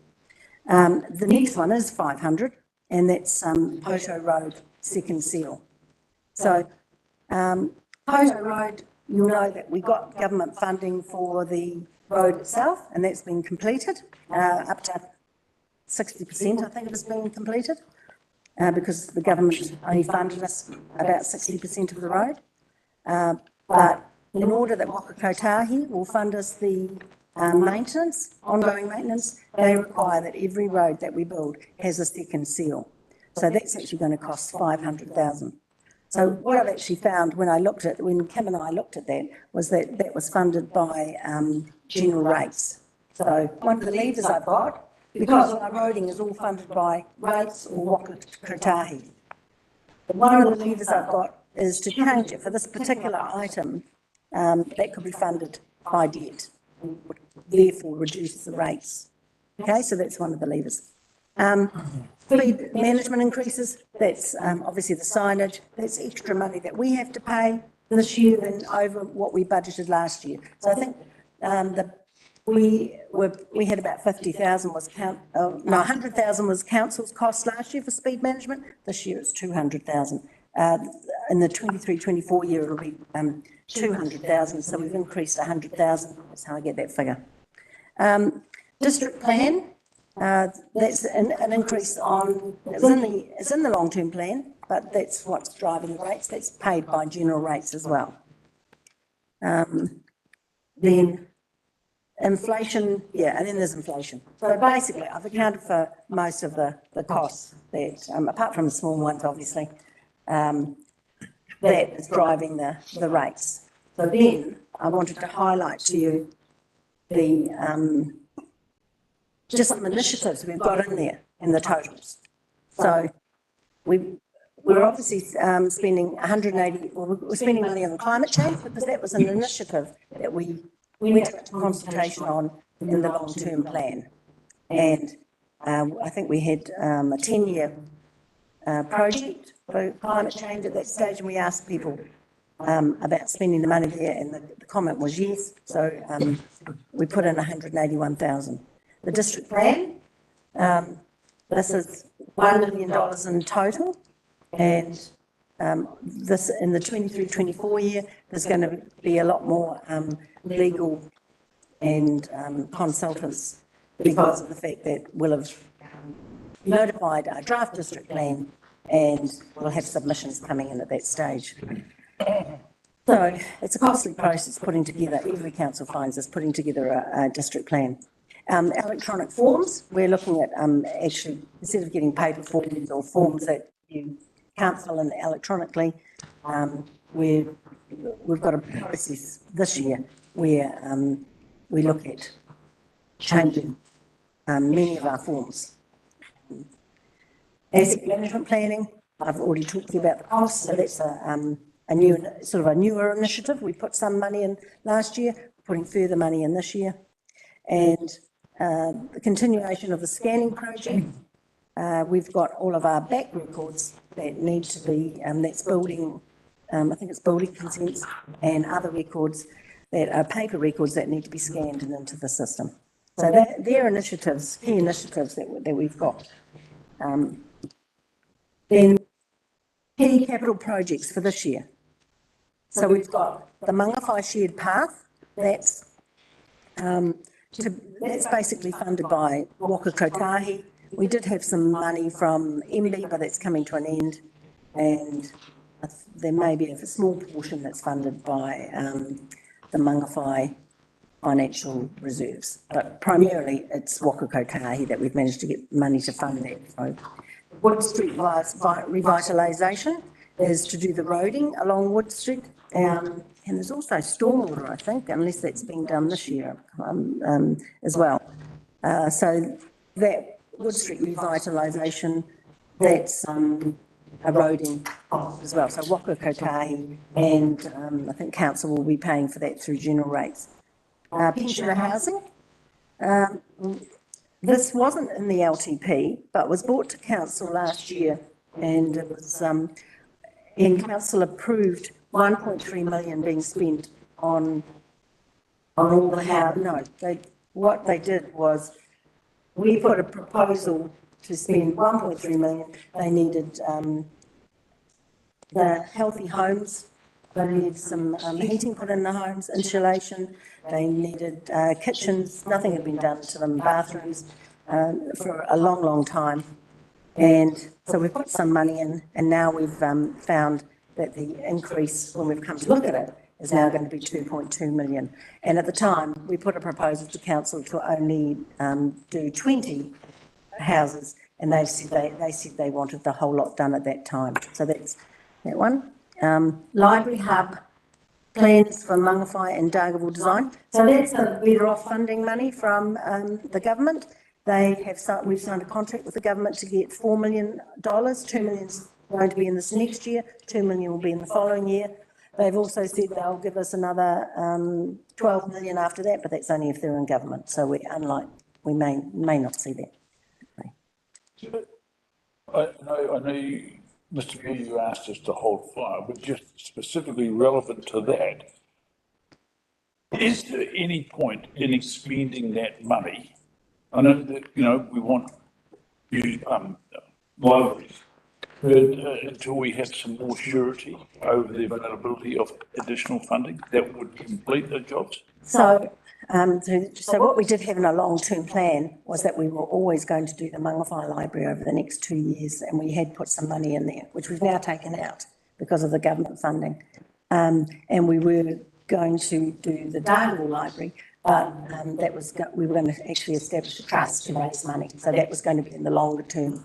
So that'll be something that we have to discuss as a management team, how there's no point designing a huge library or it may well be to design a library here in Dargaville and then try and raise the funds through a trust. But we've got to think about what's the best for Mangawhai, and we don't want to have too high aspirations if we can only afford a $6 million library as opposed to what the government was going to give us. So yeah, there's a few things to think through. Right, so do you mind if I just add to that as well, if I could, through you, Mr. Mayor? So the Better Off funding package is set up in two tranches. Tranche 1 is 4.4 million, I think it is, and that expires in 2 years' time. So what the project is doing, and John's leading that project, and Sue's the sponsor here, is designing, doing all those consents and getting up to a space where we could actually start the go button to build. If this tranche 2 funding comes in place, then we can use that. If not, we've got a ready to go project that we can use to seek external funding or future decision making in that space. So that first tranche is guaranteed? Yes. Okay, all right, that's good. Yes. Yeah. And so then, I've already discussed, talked to you about the Poto Road second seal, the $500,000 to do that. I think it might be something like 6 kilometres that was being sealed. Other roading projects, just 13 million, that's normal renewals. And then there's work that's anticipated to be carried forward. The Raupo Gate. So the Raupo Gate, I think it's $4 million. That's because we've, and there'll be a paper coming to you soon about the money we've got from MB for 2 projects that we just haven't got enough for both. So we're pointing towards the Raupo Gate to being able to complete that. So 4 million would go in the annual plan. The Mangawhai Community Wastewater System, which we've been talking about this morning, the golf course disposal, this year spending 1.7 million, getting the concept and design all completed. And then Dargaville Town Hall, so that the property signalled that they want that brought forward. It was in next year's LTP. They want that brought forward. That's $1 million. I think that was funded from depreciation reserves, which obviously we've been collecting for not only wastewaters, but we've got a jam jar there for buildings as well.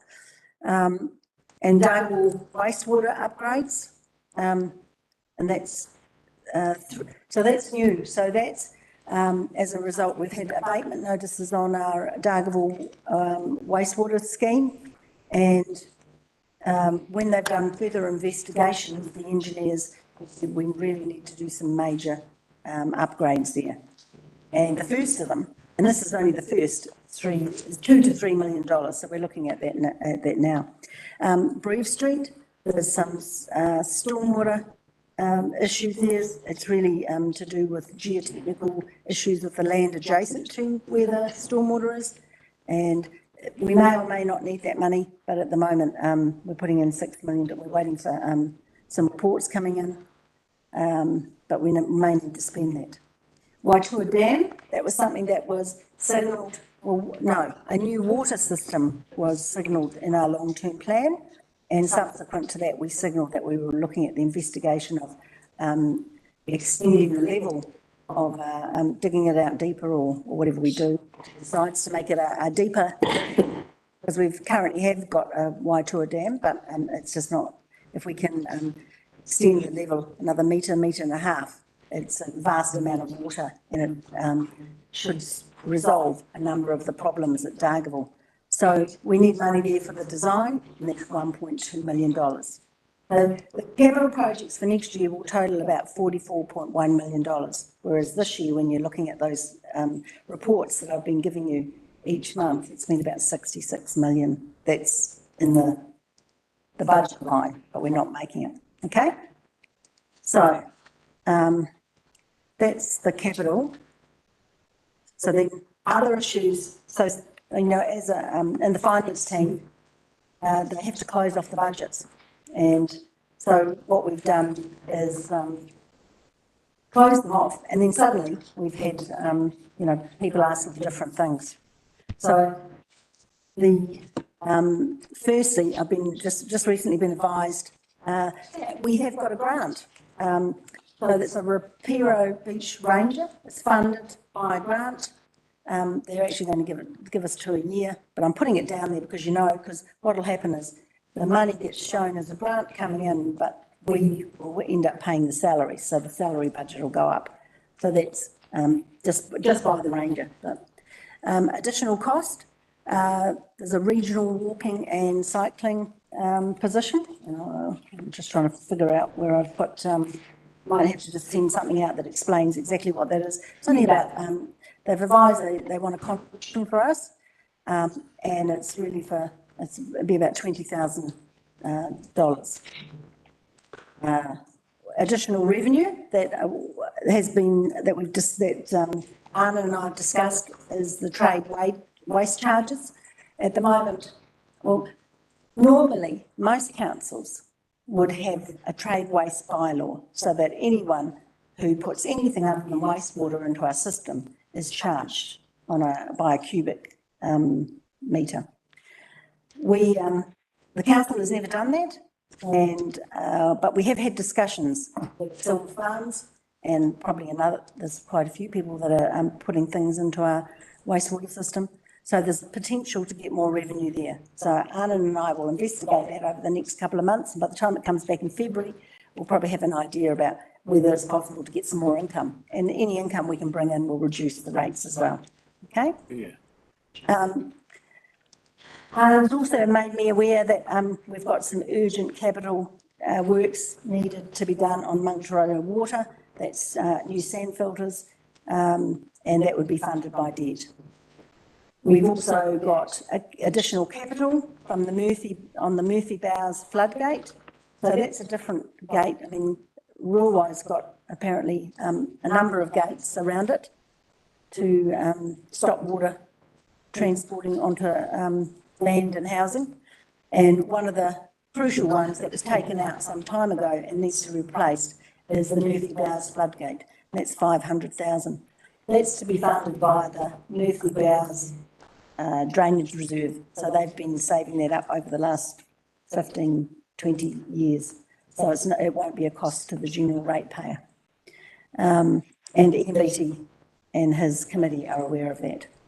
So I've also been recently advised, and you would have read about this on the weekend, that we've got another $1 million for Dargaville cycling and shared paths around Dargaville, up this area and particularly this area and over there. So there's going to be new paths and particularly on the roads, particular cycling lanes. So that's $1 million that will also come into next year's budget. But it's going to be paid for by subsidy. And that was announced, I think, on Sunday by the ministry.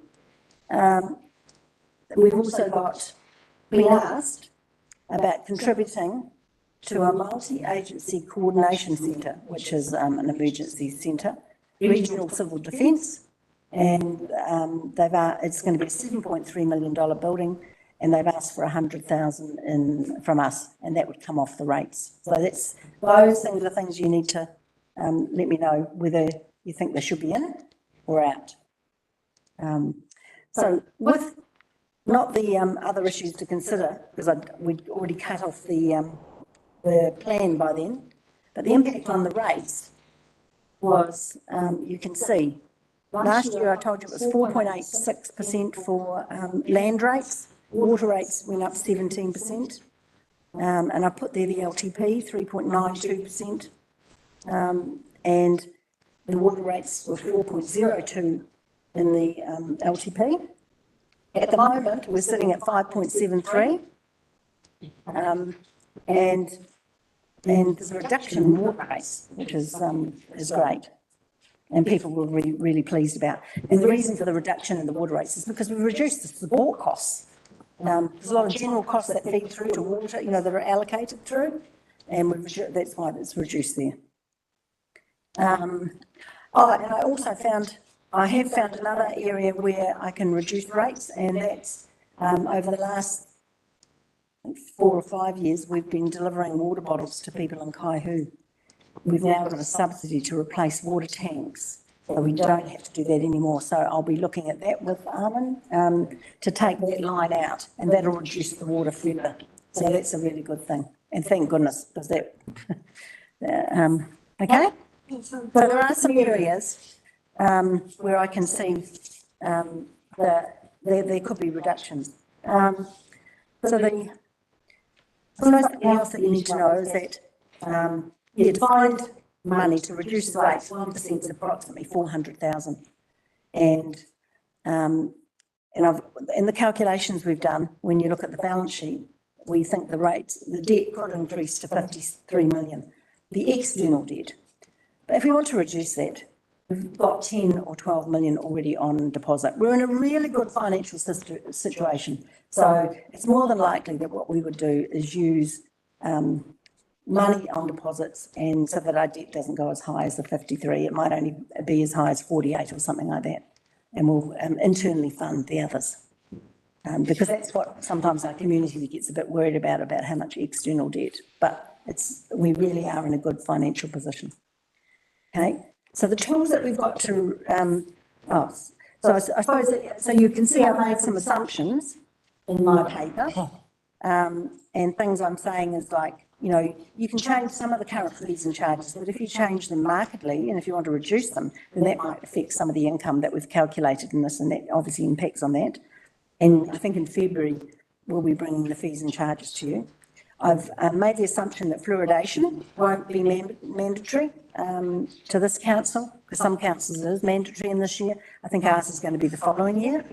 I've made the assumption that NTA won't be a separate company, because if it's a CCO, there will be more costs, because there's directors' costs, there's audit costs, but there's other reasons, rationale for wanting to be a CCO. So you'll make the decision and it'll be balanced when that time comes. And the fact of hoping that interest doesn't fluctuate too much over the year, because obviously this has got assumptions based on a certain level of interest.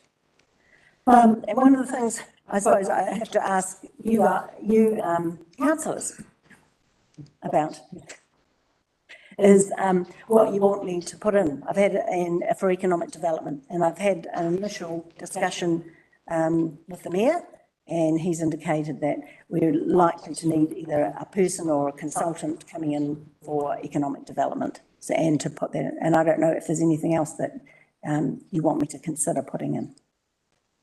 So yeah. Oh, I've got one more. I think this is my last slide. I think I've got one more. So I've just got two more slides actually. So the tools I've got to reduce the rates, I would look at, you know, we can go back and look at our costs, and which we'll do anyway.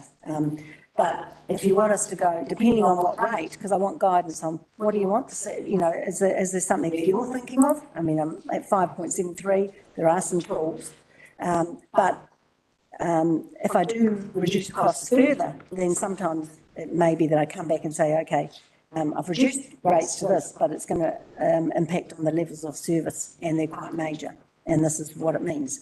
I could increase revenue, and I'm talking about trade waste. I'm also talking about reducing the costs of the money we're paying out in water to Kaihu. Being less ambitious about funding depreciation and changing of the capital, and it might be the things I can think of is particularly is Poto Road is the second seal. I think that's the key one I've got. Then just the next one is the last slide I've got is so I don't, when I've looked at that and assessed, I've said there's not much that's, we're not really impacting on our levels of service at the moment, you know, the changes we've got. For our water and wastewater, we absorbed, well no, we didn't absorb, we put in extra costs to basically match the extra costs of doing the service. For roading, we've cut the costs of the change in level of service, but I've assessed that I think that's not going to be seen in the 23-24 year, it's going to be in later years, and it's actually a much longer, long-term impact because of the work that we've done in roads recently. And I've said that many of the capital projects that have come in, a lot of those, most of the funding is by way of reserves in most cases, so it's not going to change much of the rates.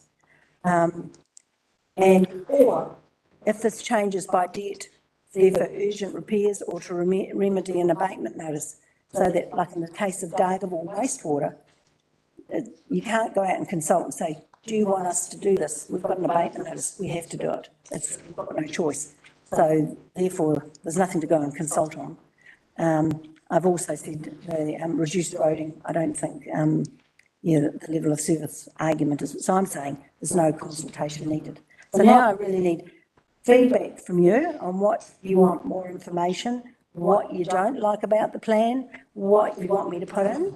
And then the intention is for me to come back, because she'll be doing a lot of it too, to come back next week and say whether we're consulting or not, and maybe even give an indication of where we might be, but I'm not sure if we can do that. But at least repeat some of the information here, but the decision will be whether we consult or not.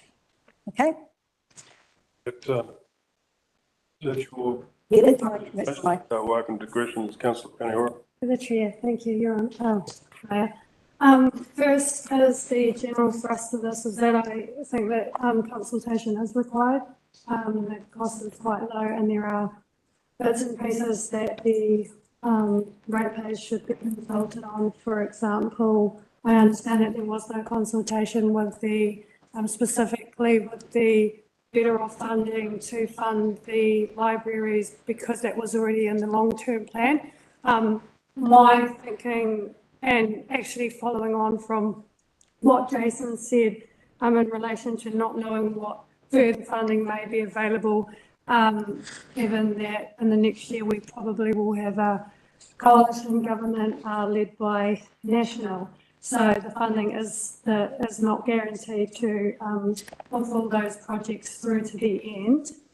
So that would be one of the reasons why I would want to hear from our ratepayers on, given that we sold our, if we're only looking at expending the money on consultants, then we've sold ourselves out for something that's not going to eventuate, because we're putting all of the underlying work into the libraries, and our ratepayers will be thinking what has come from this. My understanding is that first tranche, So we've already signed that. We've already signed for the first tranche. That was approved by the previous council. We applied for the money.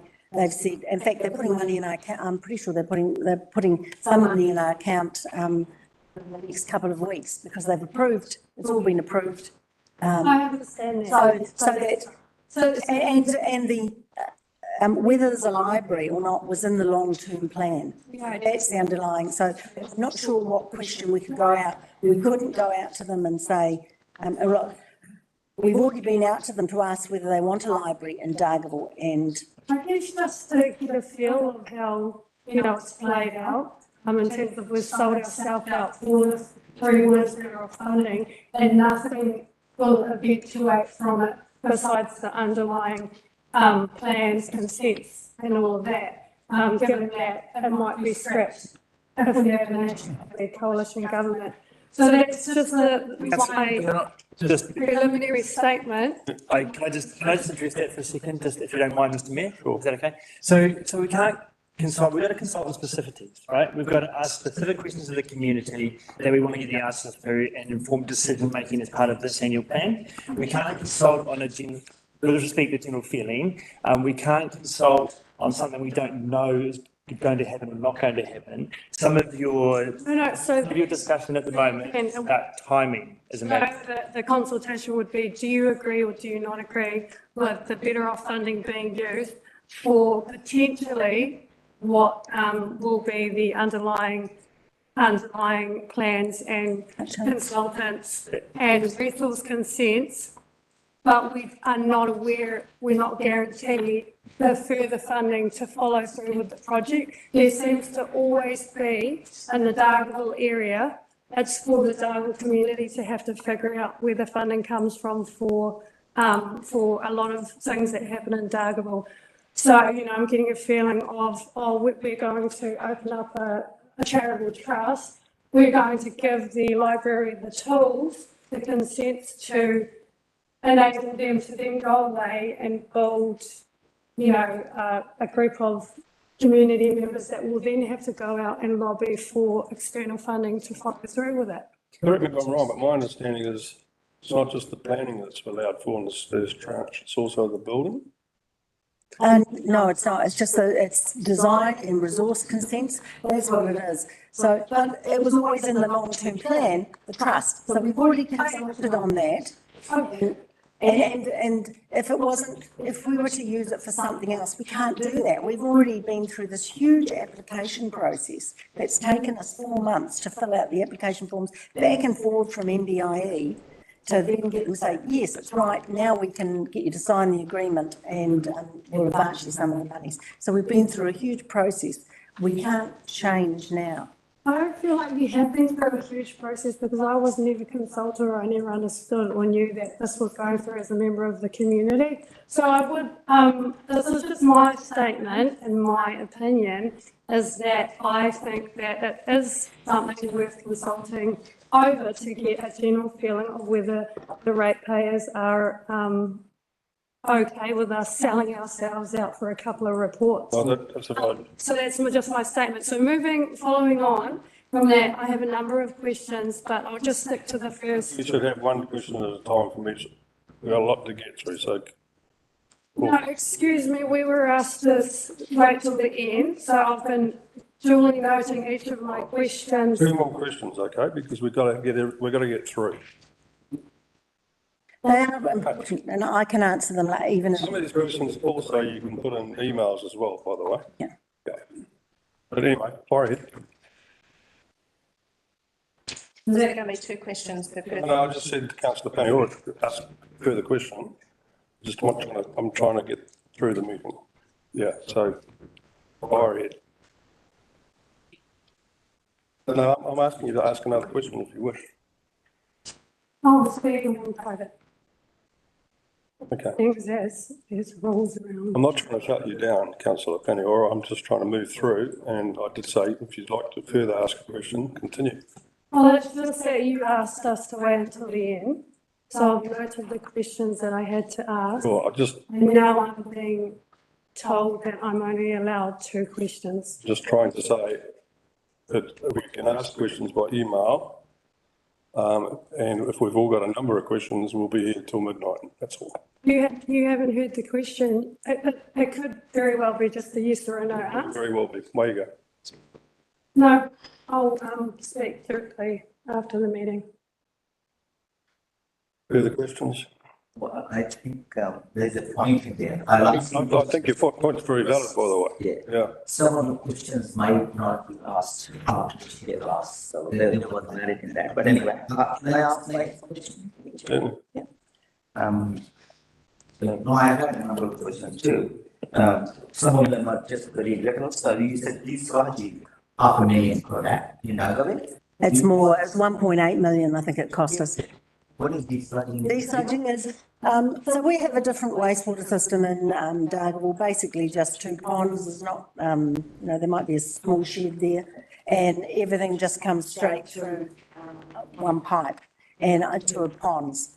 So obviously, when you get that amount of organic matter coming into the ponds, all the heavy matter drops to the bottom, it goes into another pond, and that drops to the bottom. It's cost us and obviously the height comes up then in the pond, and you don't have the pond. Thank you. You understand? Yeah, I want to be short and sweet.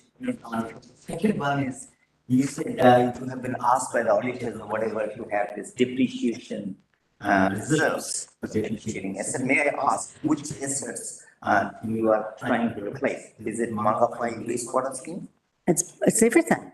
It's all our assets. No, but there would be a list of things you want to. Oh, so because a huge amount. Oh, it's for renewals. Yeah, it's for renewals. So it's basically for renewal. It's not growth, it's for renewals. So the depreciation is used generally for. Years and all. Yeah, but I have a number of depreciation accounts. So there's depreciation on buildings, there'll be depreciation on wastewater, depreciation on water. Please send us an email on that. That would be better. Yeah. So let's move the questions around. I think I'll make it one question at a time, and if we've got enough time, we can keep going around. Councillor Vincent. Well, thank you, Mr. Mayor. Firstly, regarding the old Dargaville Council office, what is the potential liability risk associated with renting out that building? And so that. There's supposed to be a health and safety risk associated with continued occupation. So I'll actually defer to our property manager who's here, to maybe he can answer that. So it's only a portion of the building, it's the ground floor, portion of the ground floor of the old 1960s building. So it's not the leaky part of the building, just it's back 1990s extension. So, and the only really health and safety, well, it's not health and safety risk, there is asbestos, because it's an old building, materials in that portion of the building. But, what WorkSafe requires, landlords and other PCUs to do is manage that risk, and we have plans in place to do so. So it's, there's a business management plan, and it's a matter of informing the people that need to know if, for instance, how we're going to do work drill into materials that they need to know there may be asbestos and manage that appropriately. But generally, public entering the building to know it's Spray the water or something like that. no, it's only with asbestos only would it become friable. With the stable material that stuff happens. Elected member, councillor Lambeth. Yes, clarifying the library design, is this for both of them, is going to be 4 million? Yes, for both the land and resource committee. Okay, and the town hall is going to be $1 million for the design? No, so. Could I just clarify that talked about the $4 million only needed for design, but in fact there is, that's the design was just considered not cost $4 million. There is an allowance for additional civil works in that $4 million. Okay. So the expected build out of that $4 million design and that civil work would be $24 to $30 million combined. The proposal we put to Emily was, or the government was $27 million for. Okay. And the town hall design for that is $1 million? No, we've actually already, so the town hall, the issue is that the old part, the front part is leaking and needs to go. And so, $1 million is actually for recladding the old wall in this conference room. Oh, so that's actually construction work? No. The design work we've actually had underway this financial year. There's no chance of combining the library here with this to use some of that? We've actually, the town hall project has already been underway for some time, so we actually completed the design work already. Can I ask one other question? Now, we've got a procurement policy to give work to locals. In terms of, like architectural design for both libraries, I see there's a requirement there to have design that follows Maori principles, I think it is. Is there an opportunity to throw that open more to the people in our district to submit designs or concepts before we go to our engineered design? Yes, certainly. We won't start the design until we've had an engagement process. Yeah, because I'd like to see the local people rather than outside consultancies, because I think we've got some very good architects in our district. Yeah, thank you. Next question from Councillor Howard. Thank you, Mr Mayor. Climate change, Sue, the 181,000 funded by rates. What exactly is that? And given, and I haven't gone into any of this, but given the changes at COP27, I mean, is it necessary to pursue that immediately in the next year? I can either put this to Mr Michael Day to answer, or we might come back with a report at the next briefing. Can you answer that now? Because I'm just put the figures in and don't necessarily know the detail about them. I'll get a report, if I can get a report to you on what it is. That'd be great. I think we'd have to look back at what's in the LTP for that. Yeah. Okay? Interested to know the whole scope. As I say, today, as long as we're not altering things too much up and down, then I don't believe we have to consult. Next question, Councillor Report. Larson. Well, thank you, Your Worship. I just probably build a little bit on what the Councillor Howard has just said. I mean, the revelations coming out of COP27 are pretty significant, and given that the program was specifically predicated on modelling, which is now being discounted, I would have expected, especially seeing as we have this permanent staff allocated to this very subject, that it would be perhaps better known amongst staff. I would have thought there would be something a little more responsive around that. So all I've got is what the planning people have told me to put in, and also it's what we promised to the rural, because a lot of this is adaptive planning for rural. So we'll come back with a report. Yeah, that'd be great. Okay, by February. So, okay. That'd be cool. Further questions? Councillor Howard. Thank you, Mr Mayor. So on the depreciation, just so I understand it, the depreciation funding, that is just an element of accounting of expense in the P&L, which is then shown as a reserve in the balance sheet. Yes, so what happens is we collect the money as rates for depreciation, and when they come in then I've got all these accounts with money that's come in for rates, but then in the same year, we'll have money going out for renewals, so we keep balances of the money going out. In the past, there hasn't been that much money coming in, and there hasn't been that much money going out. But recently, there's been a lot of money going out because we've had a lot of burst pipes. And then we got $4.6 million from the government, which really helped us. Cool. A bit. Councillor Erin Wilson, Collins. So what would the danger be? You said one of the suggestions was that depreciation, we could pull back again on funding depreciation. But what's the risk in doing that?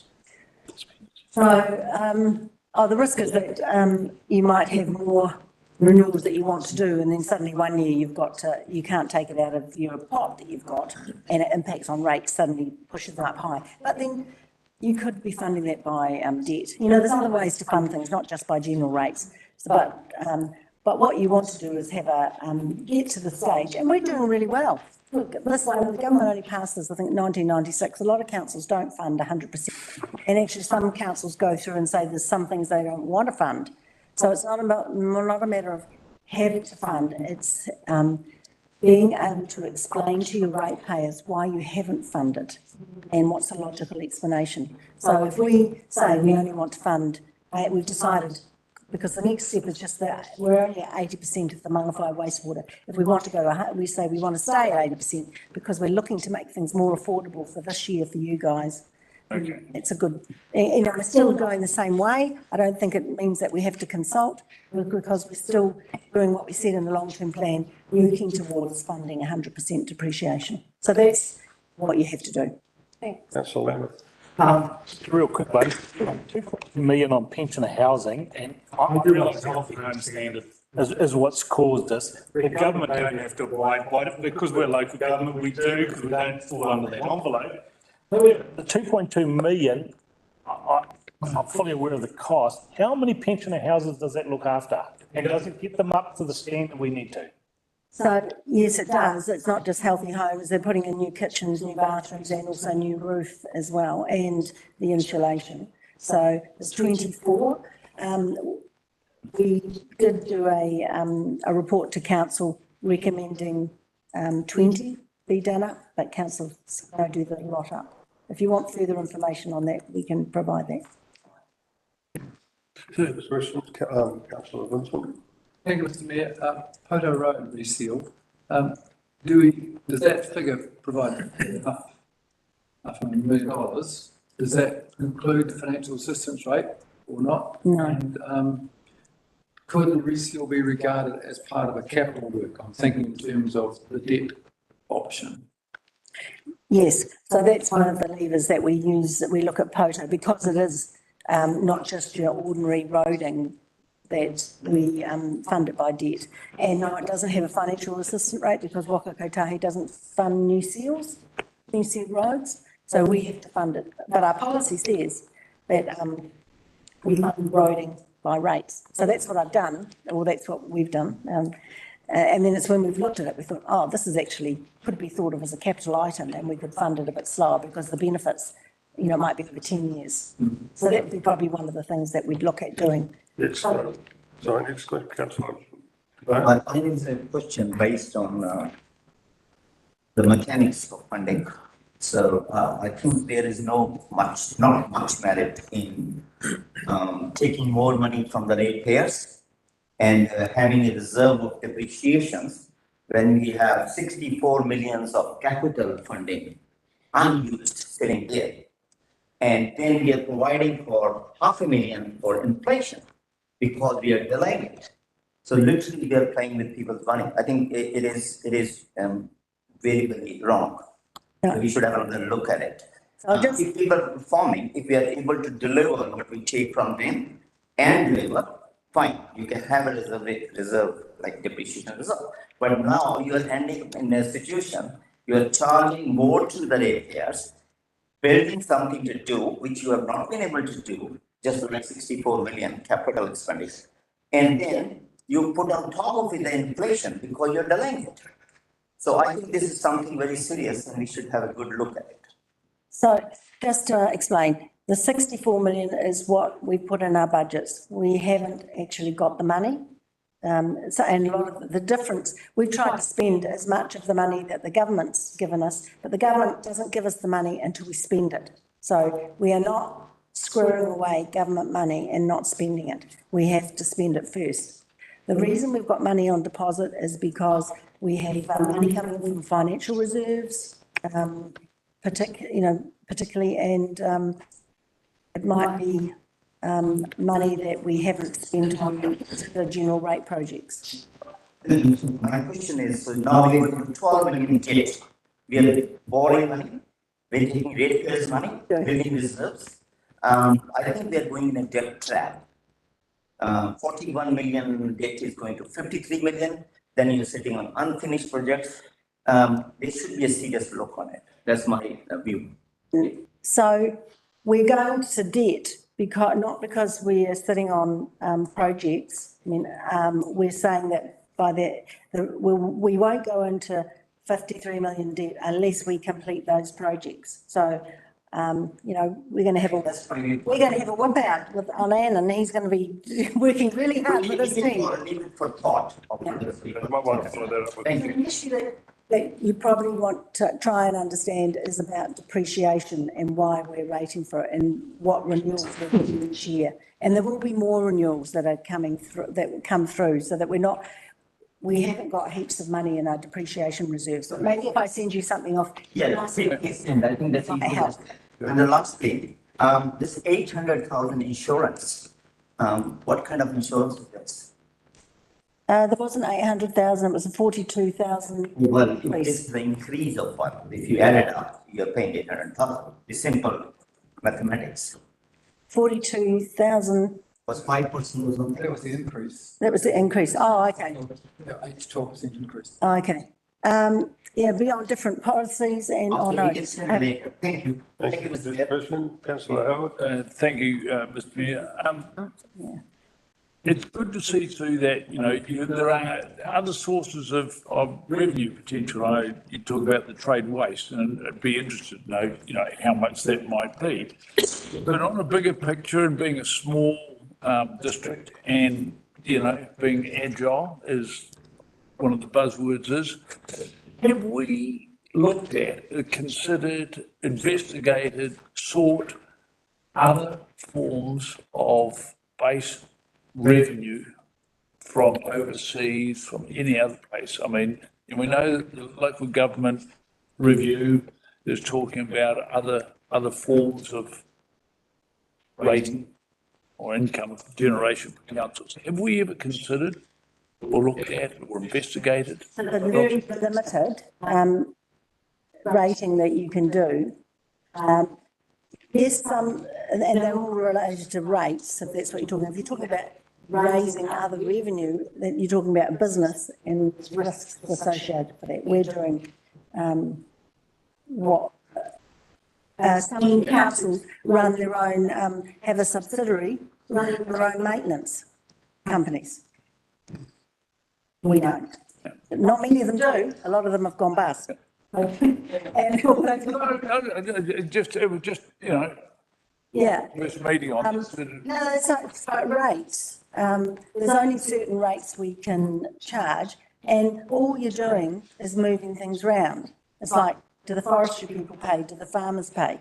In the end, we come to a certain amount of cost and we have to be able to then spread that. And we spread it to people who pay fees. You know, we try and get people to pay fees for building consents, resource consents, pay their dog fees, and then the balance is paid by rates. Yeah. Next councillor's question, councillor Larson. Oh, thank you, George. Yes, just coming back to the mention of housing refurbishment. We were talking about $1.3 million or just short of 23% of rates. Funded by general rate? It would be funded by debt. The part of it was already funded, I think about 1 million of the, about 50% of it, I think was funded from what was left in the building depreciation reserves. The balance of it was going to be funded by debt, which then has an impact on general rates. It's serviced by general rates. Yes. And how many units was that going to pay for refurbishment? It was about 90,000. I'll ask John Burt to talk, but you might want a further report. The original 1.3 million was set on officers' proposals to do 20 units, 65 paid per unit. And so, what we've found, having gone out and scoped the project and got estimates, is that we found, we'll go to the direction at the time was that we should do all 24, so that's the has the cost anyway. Because we haven't done 4 extra that was originally included in the budget. We also found that the roofs being replaced was originally envisaged. So that's 14,000 per unit for the roofs. And the balance is just general increases in conditions. It's definitely smaller than before. So it comes up to about 90k per unit. So 24 units times roughly 90,000 comes to about 2.2 million. 2.2 million. And 1.3 we're talking about an additional spend or? No. So in the current, this year's annual plan, there's 650k that was put in the plan. What was signalled to council last year was that the requirement was 650 of but we're now saying that actually that needs to be more because the cost has gone up to 2.2. This is sort of looking a little bit like one of these projects that the councillor Lambert was referring to earlier with the sewage. Where we've got things continually coming in that are pushing the price up more and more and more. Do you want some more information brought back to you on this? Well, that's one of the glaringly large figures that stands out to me here in terms of cost. What are we getting at? What are we gaining from it? How many units are currently unoccupied? So currently 5 units are unoccupied, and that's because under the Healthy Homes standards, we can't use units. That's not standard. And as you recall, last year we took, privately we were looking at an option of getting the units open to community housing providers. And that didn't come to fruition for a number of reasons. And then, so the council decided, took a decision last year to fund the grant which is required by law, and also the units themselves, 40 years old, and never had a substantial refurbishment in that time. So overall, the 90k scope that we've landed on is actually at the bottom end of what would possibly be spent on. We're kind of trying to get this to the roads. Okay, move on to another question. Thank you, Mr Mayor. The last one from me. I just want to refer back to Councillor Panayoura and your comment. I'd like to have clarified, be clear. You made the comment about the council was selling out. I think that was the phrase, relative to, I'm going to forget what it was now, but I know what it was. It was to for the libraries, etc. Is it not more a matter, for clarification, please, Sue, that actually, if anything, it's a dictate from this government that actually leads to a potentially a wanton waste of money because they dictate what we have to do with that $4 million first tranche. So I don't know that I'm just, seeking clarification. So I don't know that, I'd like resting that the council is selling out. I think it's other forces. If I can, I think. So I just want to, so I know the large bulk of you were not here, okay? So there was a process that was set in place by the government regarding the Better Off funding package. There were timeframes involved with that. They were quite tight. We were required to, as a council, report to the council around options for the use of this Better Off funding package. So that was done, and I think initially started that in March last year. And the council wanted to be on safe ground with the community. And so their preferred option at the time was to investigate further community hubs in both Dargaville and Mangawhai. They were on safer ground because they were included in the LTP, so therefore had been consulted with the public on. Okay? Now, notwithstanding that, they also appreciated that there was significant community demand, particularly over here in Dargaville for the library, which has been talked about for many, many, many years. So they were keen to get external money to do that. Okay?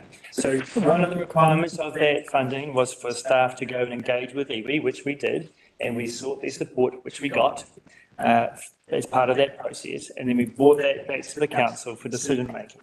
Council made a decision to go with those two options for that application. Okay, the decision was made in the last term. Staff enacted that decision, and we went through the DIA process, which Sue alluded to before, quite a drawn-out process to do so. So we enacted the decision, we sent the information through to DIA, they asked us a couple of questions, we confirmed those with them, and then they have now approved that funding. Okay, so that decision has been made. That's the process that went through to make that decision. There's no unpicking that. It's passed. So, okay. So that is the point. And at the moment, we've got $4.4 million to spend over the next 2 years, or we lose it as well. And the best bet is to continue with that project, get the two community hubs ready to go as far as the project goes with that funding. Councillor Penny was correct. It is debatable whether or not the second tranche is going to turn up. Despite that, that's probably going to be part of future decision-making for future annual plans, future LTPs for this council. It's not to do with this annual plan. It's 2 years funding that we are using now.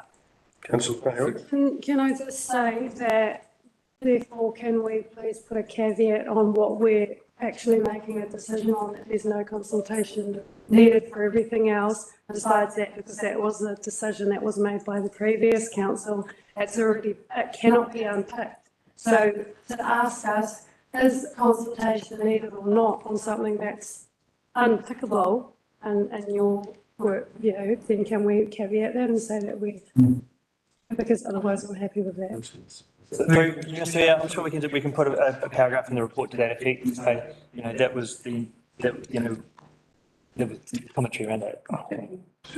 Well, for the benefit of transparency, like half the problem we have sometimes, and I must admit I've been guilty of it when I've sat outside a council looking in, is what Councillor Paniora is indicating is people still need feedback, even though it's been put in a position where it can't be unpicked. So that's about the role of communicating what we're doing to our ratepayers. Yeah, it's very much a follow-on from that, because there's three things there: the Podu Wharf, the Kohi Valley Trail, and the pontoon. I believe they've all been funded by Provincial Growth Fund money. My question is, we see big amounts there. Have these been completed? Do we have the money from this Provincial Growth Fund to complete them, or have we been given a poison chalice to complete? You're not at the last briefing. Sorry, well, you're not at the last briefing, because we went through those items at the last briefing, but carry on, ask a question. Maybe, Jason, you'd like to fill us in on that again, if we, but. Yeah, let's certainly do that. So basically, we've got a significant, look, I'll say, over the last term, and because of the COVID, we were lucky enough as an organisation to get a significant amount of externally funded work, okay? The Darugaville pontoon is one of them, that's been completed, yeah? The Kaiwi Valley Trail, that's still in action at the moment, and we're still receiving external funding for that. The last one was the Poto Wharf. So that is currently in train, being built at the moment, due to be completed early next year. Yeah, early next year. So that's all funding that we've been used. We do and have had in the past come to council where there are some cost escalations for some of these projects, and there has been council decisions around those. Yeah, just, Councillor Lambert's got a point there too about, for example, the second seal. That's not coming from PGF, even though the initial funding. So there is a degree of, what's the word, residual left behind. That particular one was quite fraught because a certain amount of money was funded. Wasn't available. We weren't allowed to grow that certain amount of funding. Council couldn't afford to put a significant amount of funding in to seal the whole length.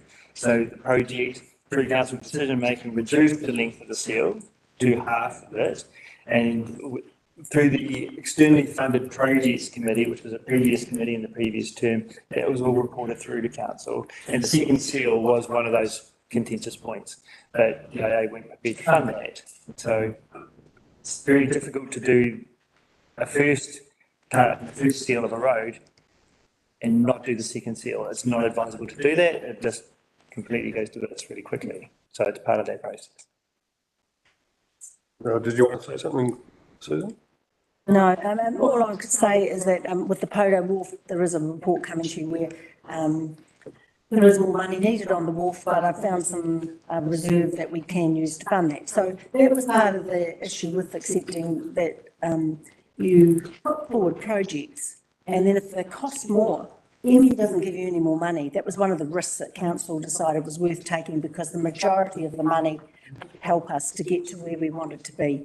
So a number of the projects, or some of the projects, we've had to go back and because MB won't fund us, and actually ask council for money. And the Poto Wharf was in another one, because we're trying to build connecting walkways and car parking, and there's just some money we need for that. But that'll be come to the council meeting next week. Thank you, Councillor Larson. Thank you, Your Worship. Just want to go back to this speed review work. And I may have misunderstood last term the numbers around this, and I have previously discussed it. But my understanding last term, the caveat I may have misunderstood, is that it was being driven by central government, and that we had no say in the matter and we had to do it, and that it was being funded by central government. And I then learned from an information request from a ratepayer that the Eastern Review implementation, which is putting up all those signs, etc., actually cost the ratepayer $161,000, because the ratepayer ended up having to pay the local share of 38%, and the central government only paid the 63rd. And so now we're facing the same thing, that we're going down in the west, which is a much larger area, and I suspect may end up having a lot more signs, therefore more cost. And I know you've indicated a little bit of cost there of 100,000. That's additional cost on the past year. So I think the total cost is about 530,000 for the signage for the west, and then we'll be paying 38%. Is that to be borne by our ratepayers? No, 38% of 530 will be borne by our ratepayers. Okay. I guess we're heading into a bit of unknown territory with this, because there is ratepayer resistance to it, but we're being required to do it. And what's happening now in the east, just to keep you up to speed, is that the resistors are now starting to vandalise and rip these signs down. I don't know how risky that's going to end up being, but there's going to be an additional cost of us reinstating them again. I can make it, Mr. Mayor. I mean, I'm getting quite good at my handmade signs. Mr. Mayor, I went to the three consultation processes throughout the West Coast. The first one was very rough. The people down there made it quite clear that they were going to vandalise and take the signs out. Each sign is worth $1,000 each, and they're going to go through a destructive process of vandalising all those signs, which... That's need a new bylaw. So, yeah, that's about money. Up in the north. This is the classic example where central government dictates to local government and the people don't want it, you still get shoved it, right? Excuse my... That's right, we still have to pay, so that's... That's the golden rule. Yeah. So, is there any more questions, or do you want me to summarise what I'm going to come back to you with at the... Can you walk one here from Councillor Howard? I'm very sorry, thank you, Mr. Mayor. In various forums, and I apologise if this is leaping too far ahead, but in various forums, there has been discussions in conjunction with discussions of the Mangawhai Library about the potential of new council facilities in Mangawhai, and ideally on council-owned land, and along the lines of what you've got over the road, nice building. NRC building it. Obviously, there's costs involved in that, but I mean, it's a matter, is there a program, a plan, a timeline to get that discussion on the table? Yes, so through the Mayor, we like to be part of the long-term plan, but obviously we don't want to go too far with the design of the Mangawhai Library until we've ascertained what's council appetite. And obviously the costs of any, because it's not, not because of a nice building, we actually need a building fit for purpose, and we're actually bulging in Mangawhai.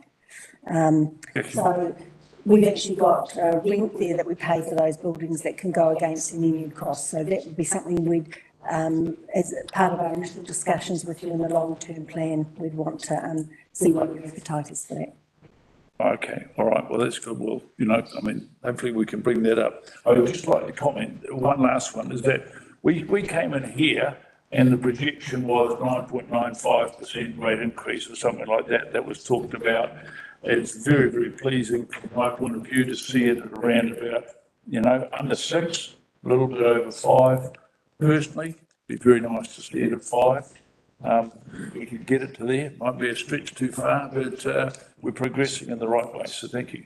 Okay, so I do need direction from you, and if 5% or whatever you are thinking. I have one more question. John might be able to fill us in on this. Siting of the library, where with that? So that's one of the things we will have to consult with another Mangawhai community on. The proposal put out was always decided out here. The Mangawhai, it wasn't created in the large plan around the location, but it was pretty inclusive, so we really need to go back and have that conversation with the community. Okay, so I'm taking it that you're relatively okay with what I've put in the document. I haven't had any feedback on that, like these are new things that I haven't added in, 100,000 for an emergency. How do you feel about that? Whether that should be contributed by this council? Because I need to put something in to the next version. Because, we've done one version, now I'll go away, and I know that you've indicated you want something for economic development, and I'll go through the things I've written down, but. Thank you, Mr. Mayor. I was just interested to know a bit more about that exactly. I haven't seen it. I'll give a crack through you, Mr. Mayor, first, and John's also here as well. So there's a project in train, largely via the NRC at the moment, and FENS and police. Okay, and it's a multi-agency coordination centre. So think of an emergency centre based in Whangarei that's for the whole of Northland, firstly. but it's also for the BAU business activities for CDEM and key stakeholders, okay? So there's a project in place, the NRC have struck a rate around this project. That's kind of where they're at. Now, they've re-looked at it, and through projections, it's going to cost more because obviously everything's getting dearer and dearer and dearer. And also the police have pulled out of it as well. Now, for your benefit, it's up Bank Street with the fire station up there. They're happy, the Defence commitment is to put the centre on their land. Actually, so that's their input into it. It's been earmarked in the NRC, they're putting $5 million towards it. WDC are putting 900,000 towards it. Far North District Council weren't putting anything for it. Now they're seeking 500,000 from the Far North because it's a northern-wide regional emergency centre. They've asked for us $100,000. Now, on the scheme of things, that is small dollars compared to what our neighbours are putting in, is what I would say there. And then Civil Defence are putting in 400,000 themselves. So it's a $7 million project. It's for the benefit of regional Northland and emergency management. We are currently the only region in New Zealand not having the discussion about having not having a project in place for this centre. Many other regions have them already, and all the others are actually far advanced in their projects to get them done. Is that One North? Councillor Lambeth. You may or may not be aware, but I've been involved with this for some time. It all came to a head with the tsunami warning when the police station, which was running all of Northland, had to be evacuated, and NRC had to be evacuated. And yeah, I don't think there's going to be a better deal than this anywhere in the world. Ambulance were never involved with it. They're still working out where they're going to go, but it was when everybody tried to relocate to a safe place, nothing worked and there was no coordination between anyone. So, yeah, I think, yeah, $100,000 for our security for communications and for emergencies and disasters. Yeah.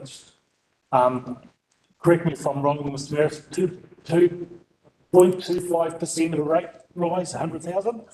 Yes, I was listening. You were. Well, any further question? So are you saying that the 100,000 is a good investment? Yeah. Oh, yeah. Yeah, we've got real bang for buck there for us. Yeah, cool. Okay, so the guidance for me is to put that in. The rest of the others are really clear. You've talked about trade waste, 20,000 is neither here, there, and the others are subsidised, so that's good. So I've got down that you need some more information on depreciation reserves that we've got, more information on the Better Off package, and you want information on insurance. So I'll see if we can get that for you as well. To provide 100,000 for the Civil Defence Emergency Centre, and also some money for economic development as well. I'm taking that as that I do have to do that, so I'll put in 150K for that. And then the only report you've asked me for is on climate change. Do you want any other reports coming through to February? Sorry about that. Questions on that? I think I've captured it. Good. Yep. Otherwise, we. Very good. Okay. Good. And consultation, you feel, I'll come back with a report and basically I'll be saying we don't need consultation. And I'll be looking at using Poto Road, probably looking at the debt, looking at bringing in income, and then looking at whether we need to use depreciation, non-fund depreciation to come down to 5%. That's what you've told me. Or. That's what I said, up to everybody else. Councillor. Thank you, Mr. Mayor. I'd just like to, hopefully it's not breaking over old coals, but see if we could get, rather than postpone a problem, to address it now. It's just that Councillor Paniora raised earlier, she felt there was an argument in favour of going to public consultation regarding the $4 million bribe money. And there's been further discussion since then. I was just wanting to clarify if she still feels that way about it, or whether the answers provided have related concerns about that, or would she be still intending to press for us to go to formal public consultation on the annual plan? I had some discussions with Jason and it's quite clear that it can't be unpicked, so there's no point in consulting on it. Maybe feedback or something less. If I could just comment on that, having been part of the decision that was made, it was made in it. And if being part of the council back a few months ago, then that discussion would have been appropriate. Given that, there must be further consultation about how the building's actually configured and what's going to be done in the building. Absolutely. Yeah. Yeah. Yeah, okay. But that's the design side of things, isn't it? Bit different. Yeah, just one other question I wanted to ask was in regards to the pressing water issues in Mangawai, in Dargaville and Silverfern Farms that are in that mix. Have we got anyone on council been looking specifically at that issue? Right? Yeah. Yes, through the chair, myself and my team. Yeah. I think it's something that we need to attend to. Yeah, we'll be bringing a briefing to council members. Thank you very much. And also in discussion with both and Dan is just making sure we've got both. Talking to all stakeholders. Yeah, but also, we're doing work on the plan, but there's this option going forward, there's other sources out there looking at all options. Thank you. Any further questions? Councillor Erin Wilson-Collins. Thank you. Not a question, Mr Mayor, but before you close the item, I just want to apologise to Councillor Lambeth for my comment earlier. I'm obviously in a place of privilege that this information isn't the first time that I've heard it, and we have a lot of information to absorb, and my expectations of how quickly that is happening is obviously a bit high. So I'll go find my patience and and just settle down a bit. I'd also like to take the opportunity to say that I apologise to Councillor Paniora. I didn't mean to offend. You just happened to be the first in line, and I was trying to I knew that we were going to be pretty busy with questions, so I wanted to distribute them around, which I think you might see that I did. Thank you. Thank you. Well, sometimes sorry is the hardest word. Thank you, Mr Mayor. Pleasure. Okay, have we got any further business? Okay, meeting closed, I guess. Thank you. Thank you.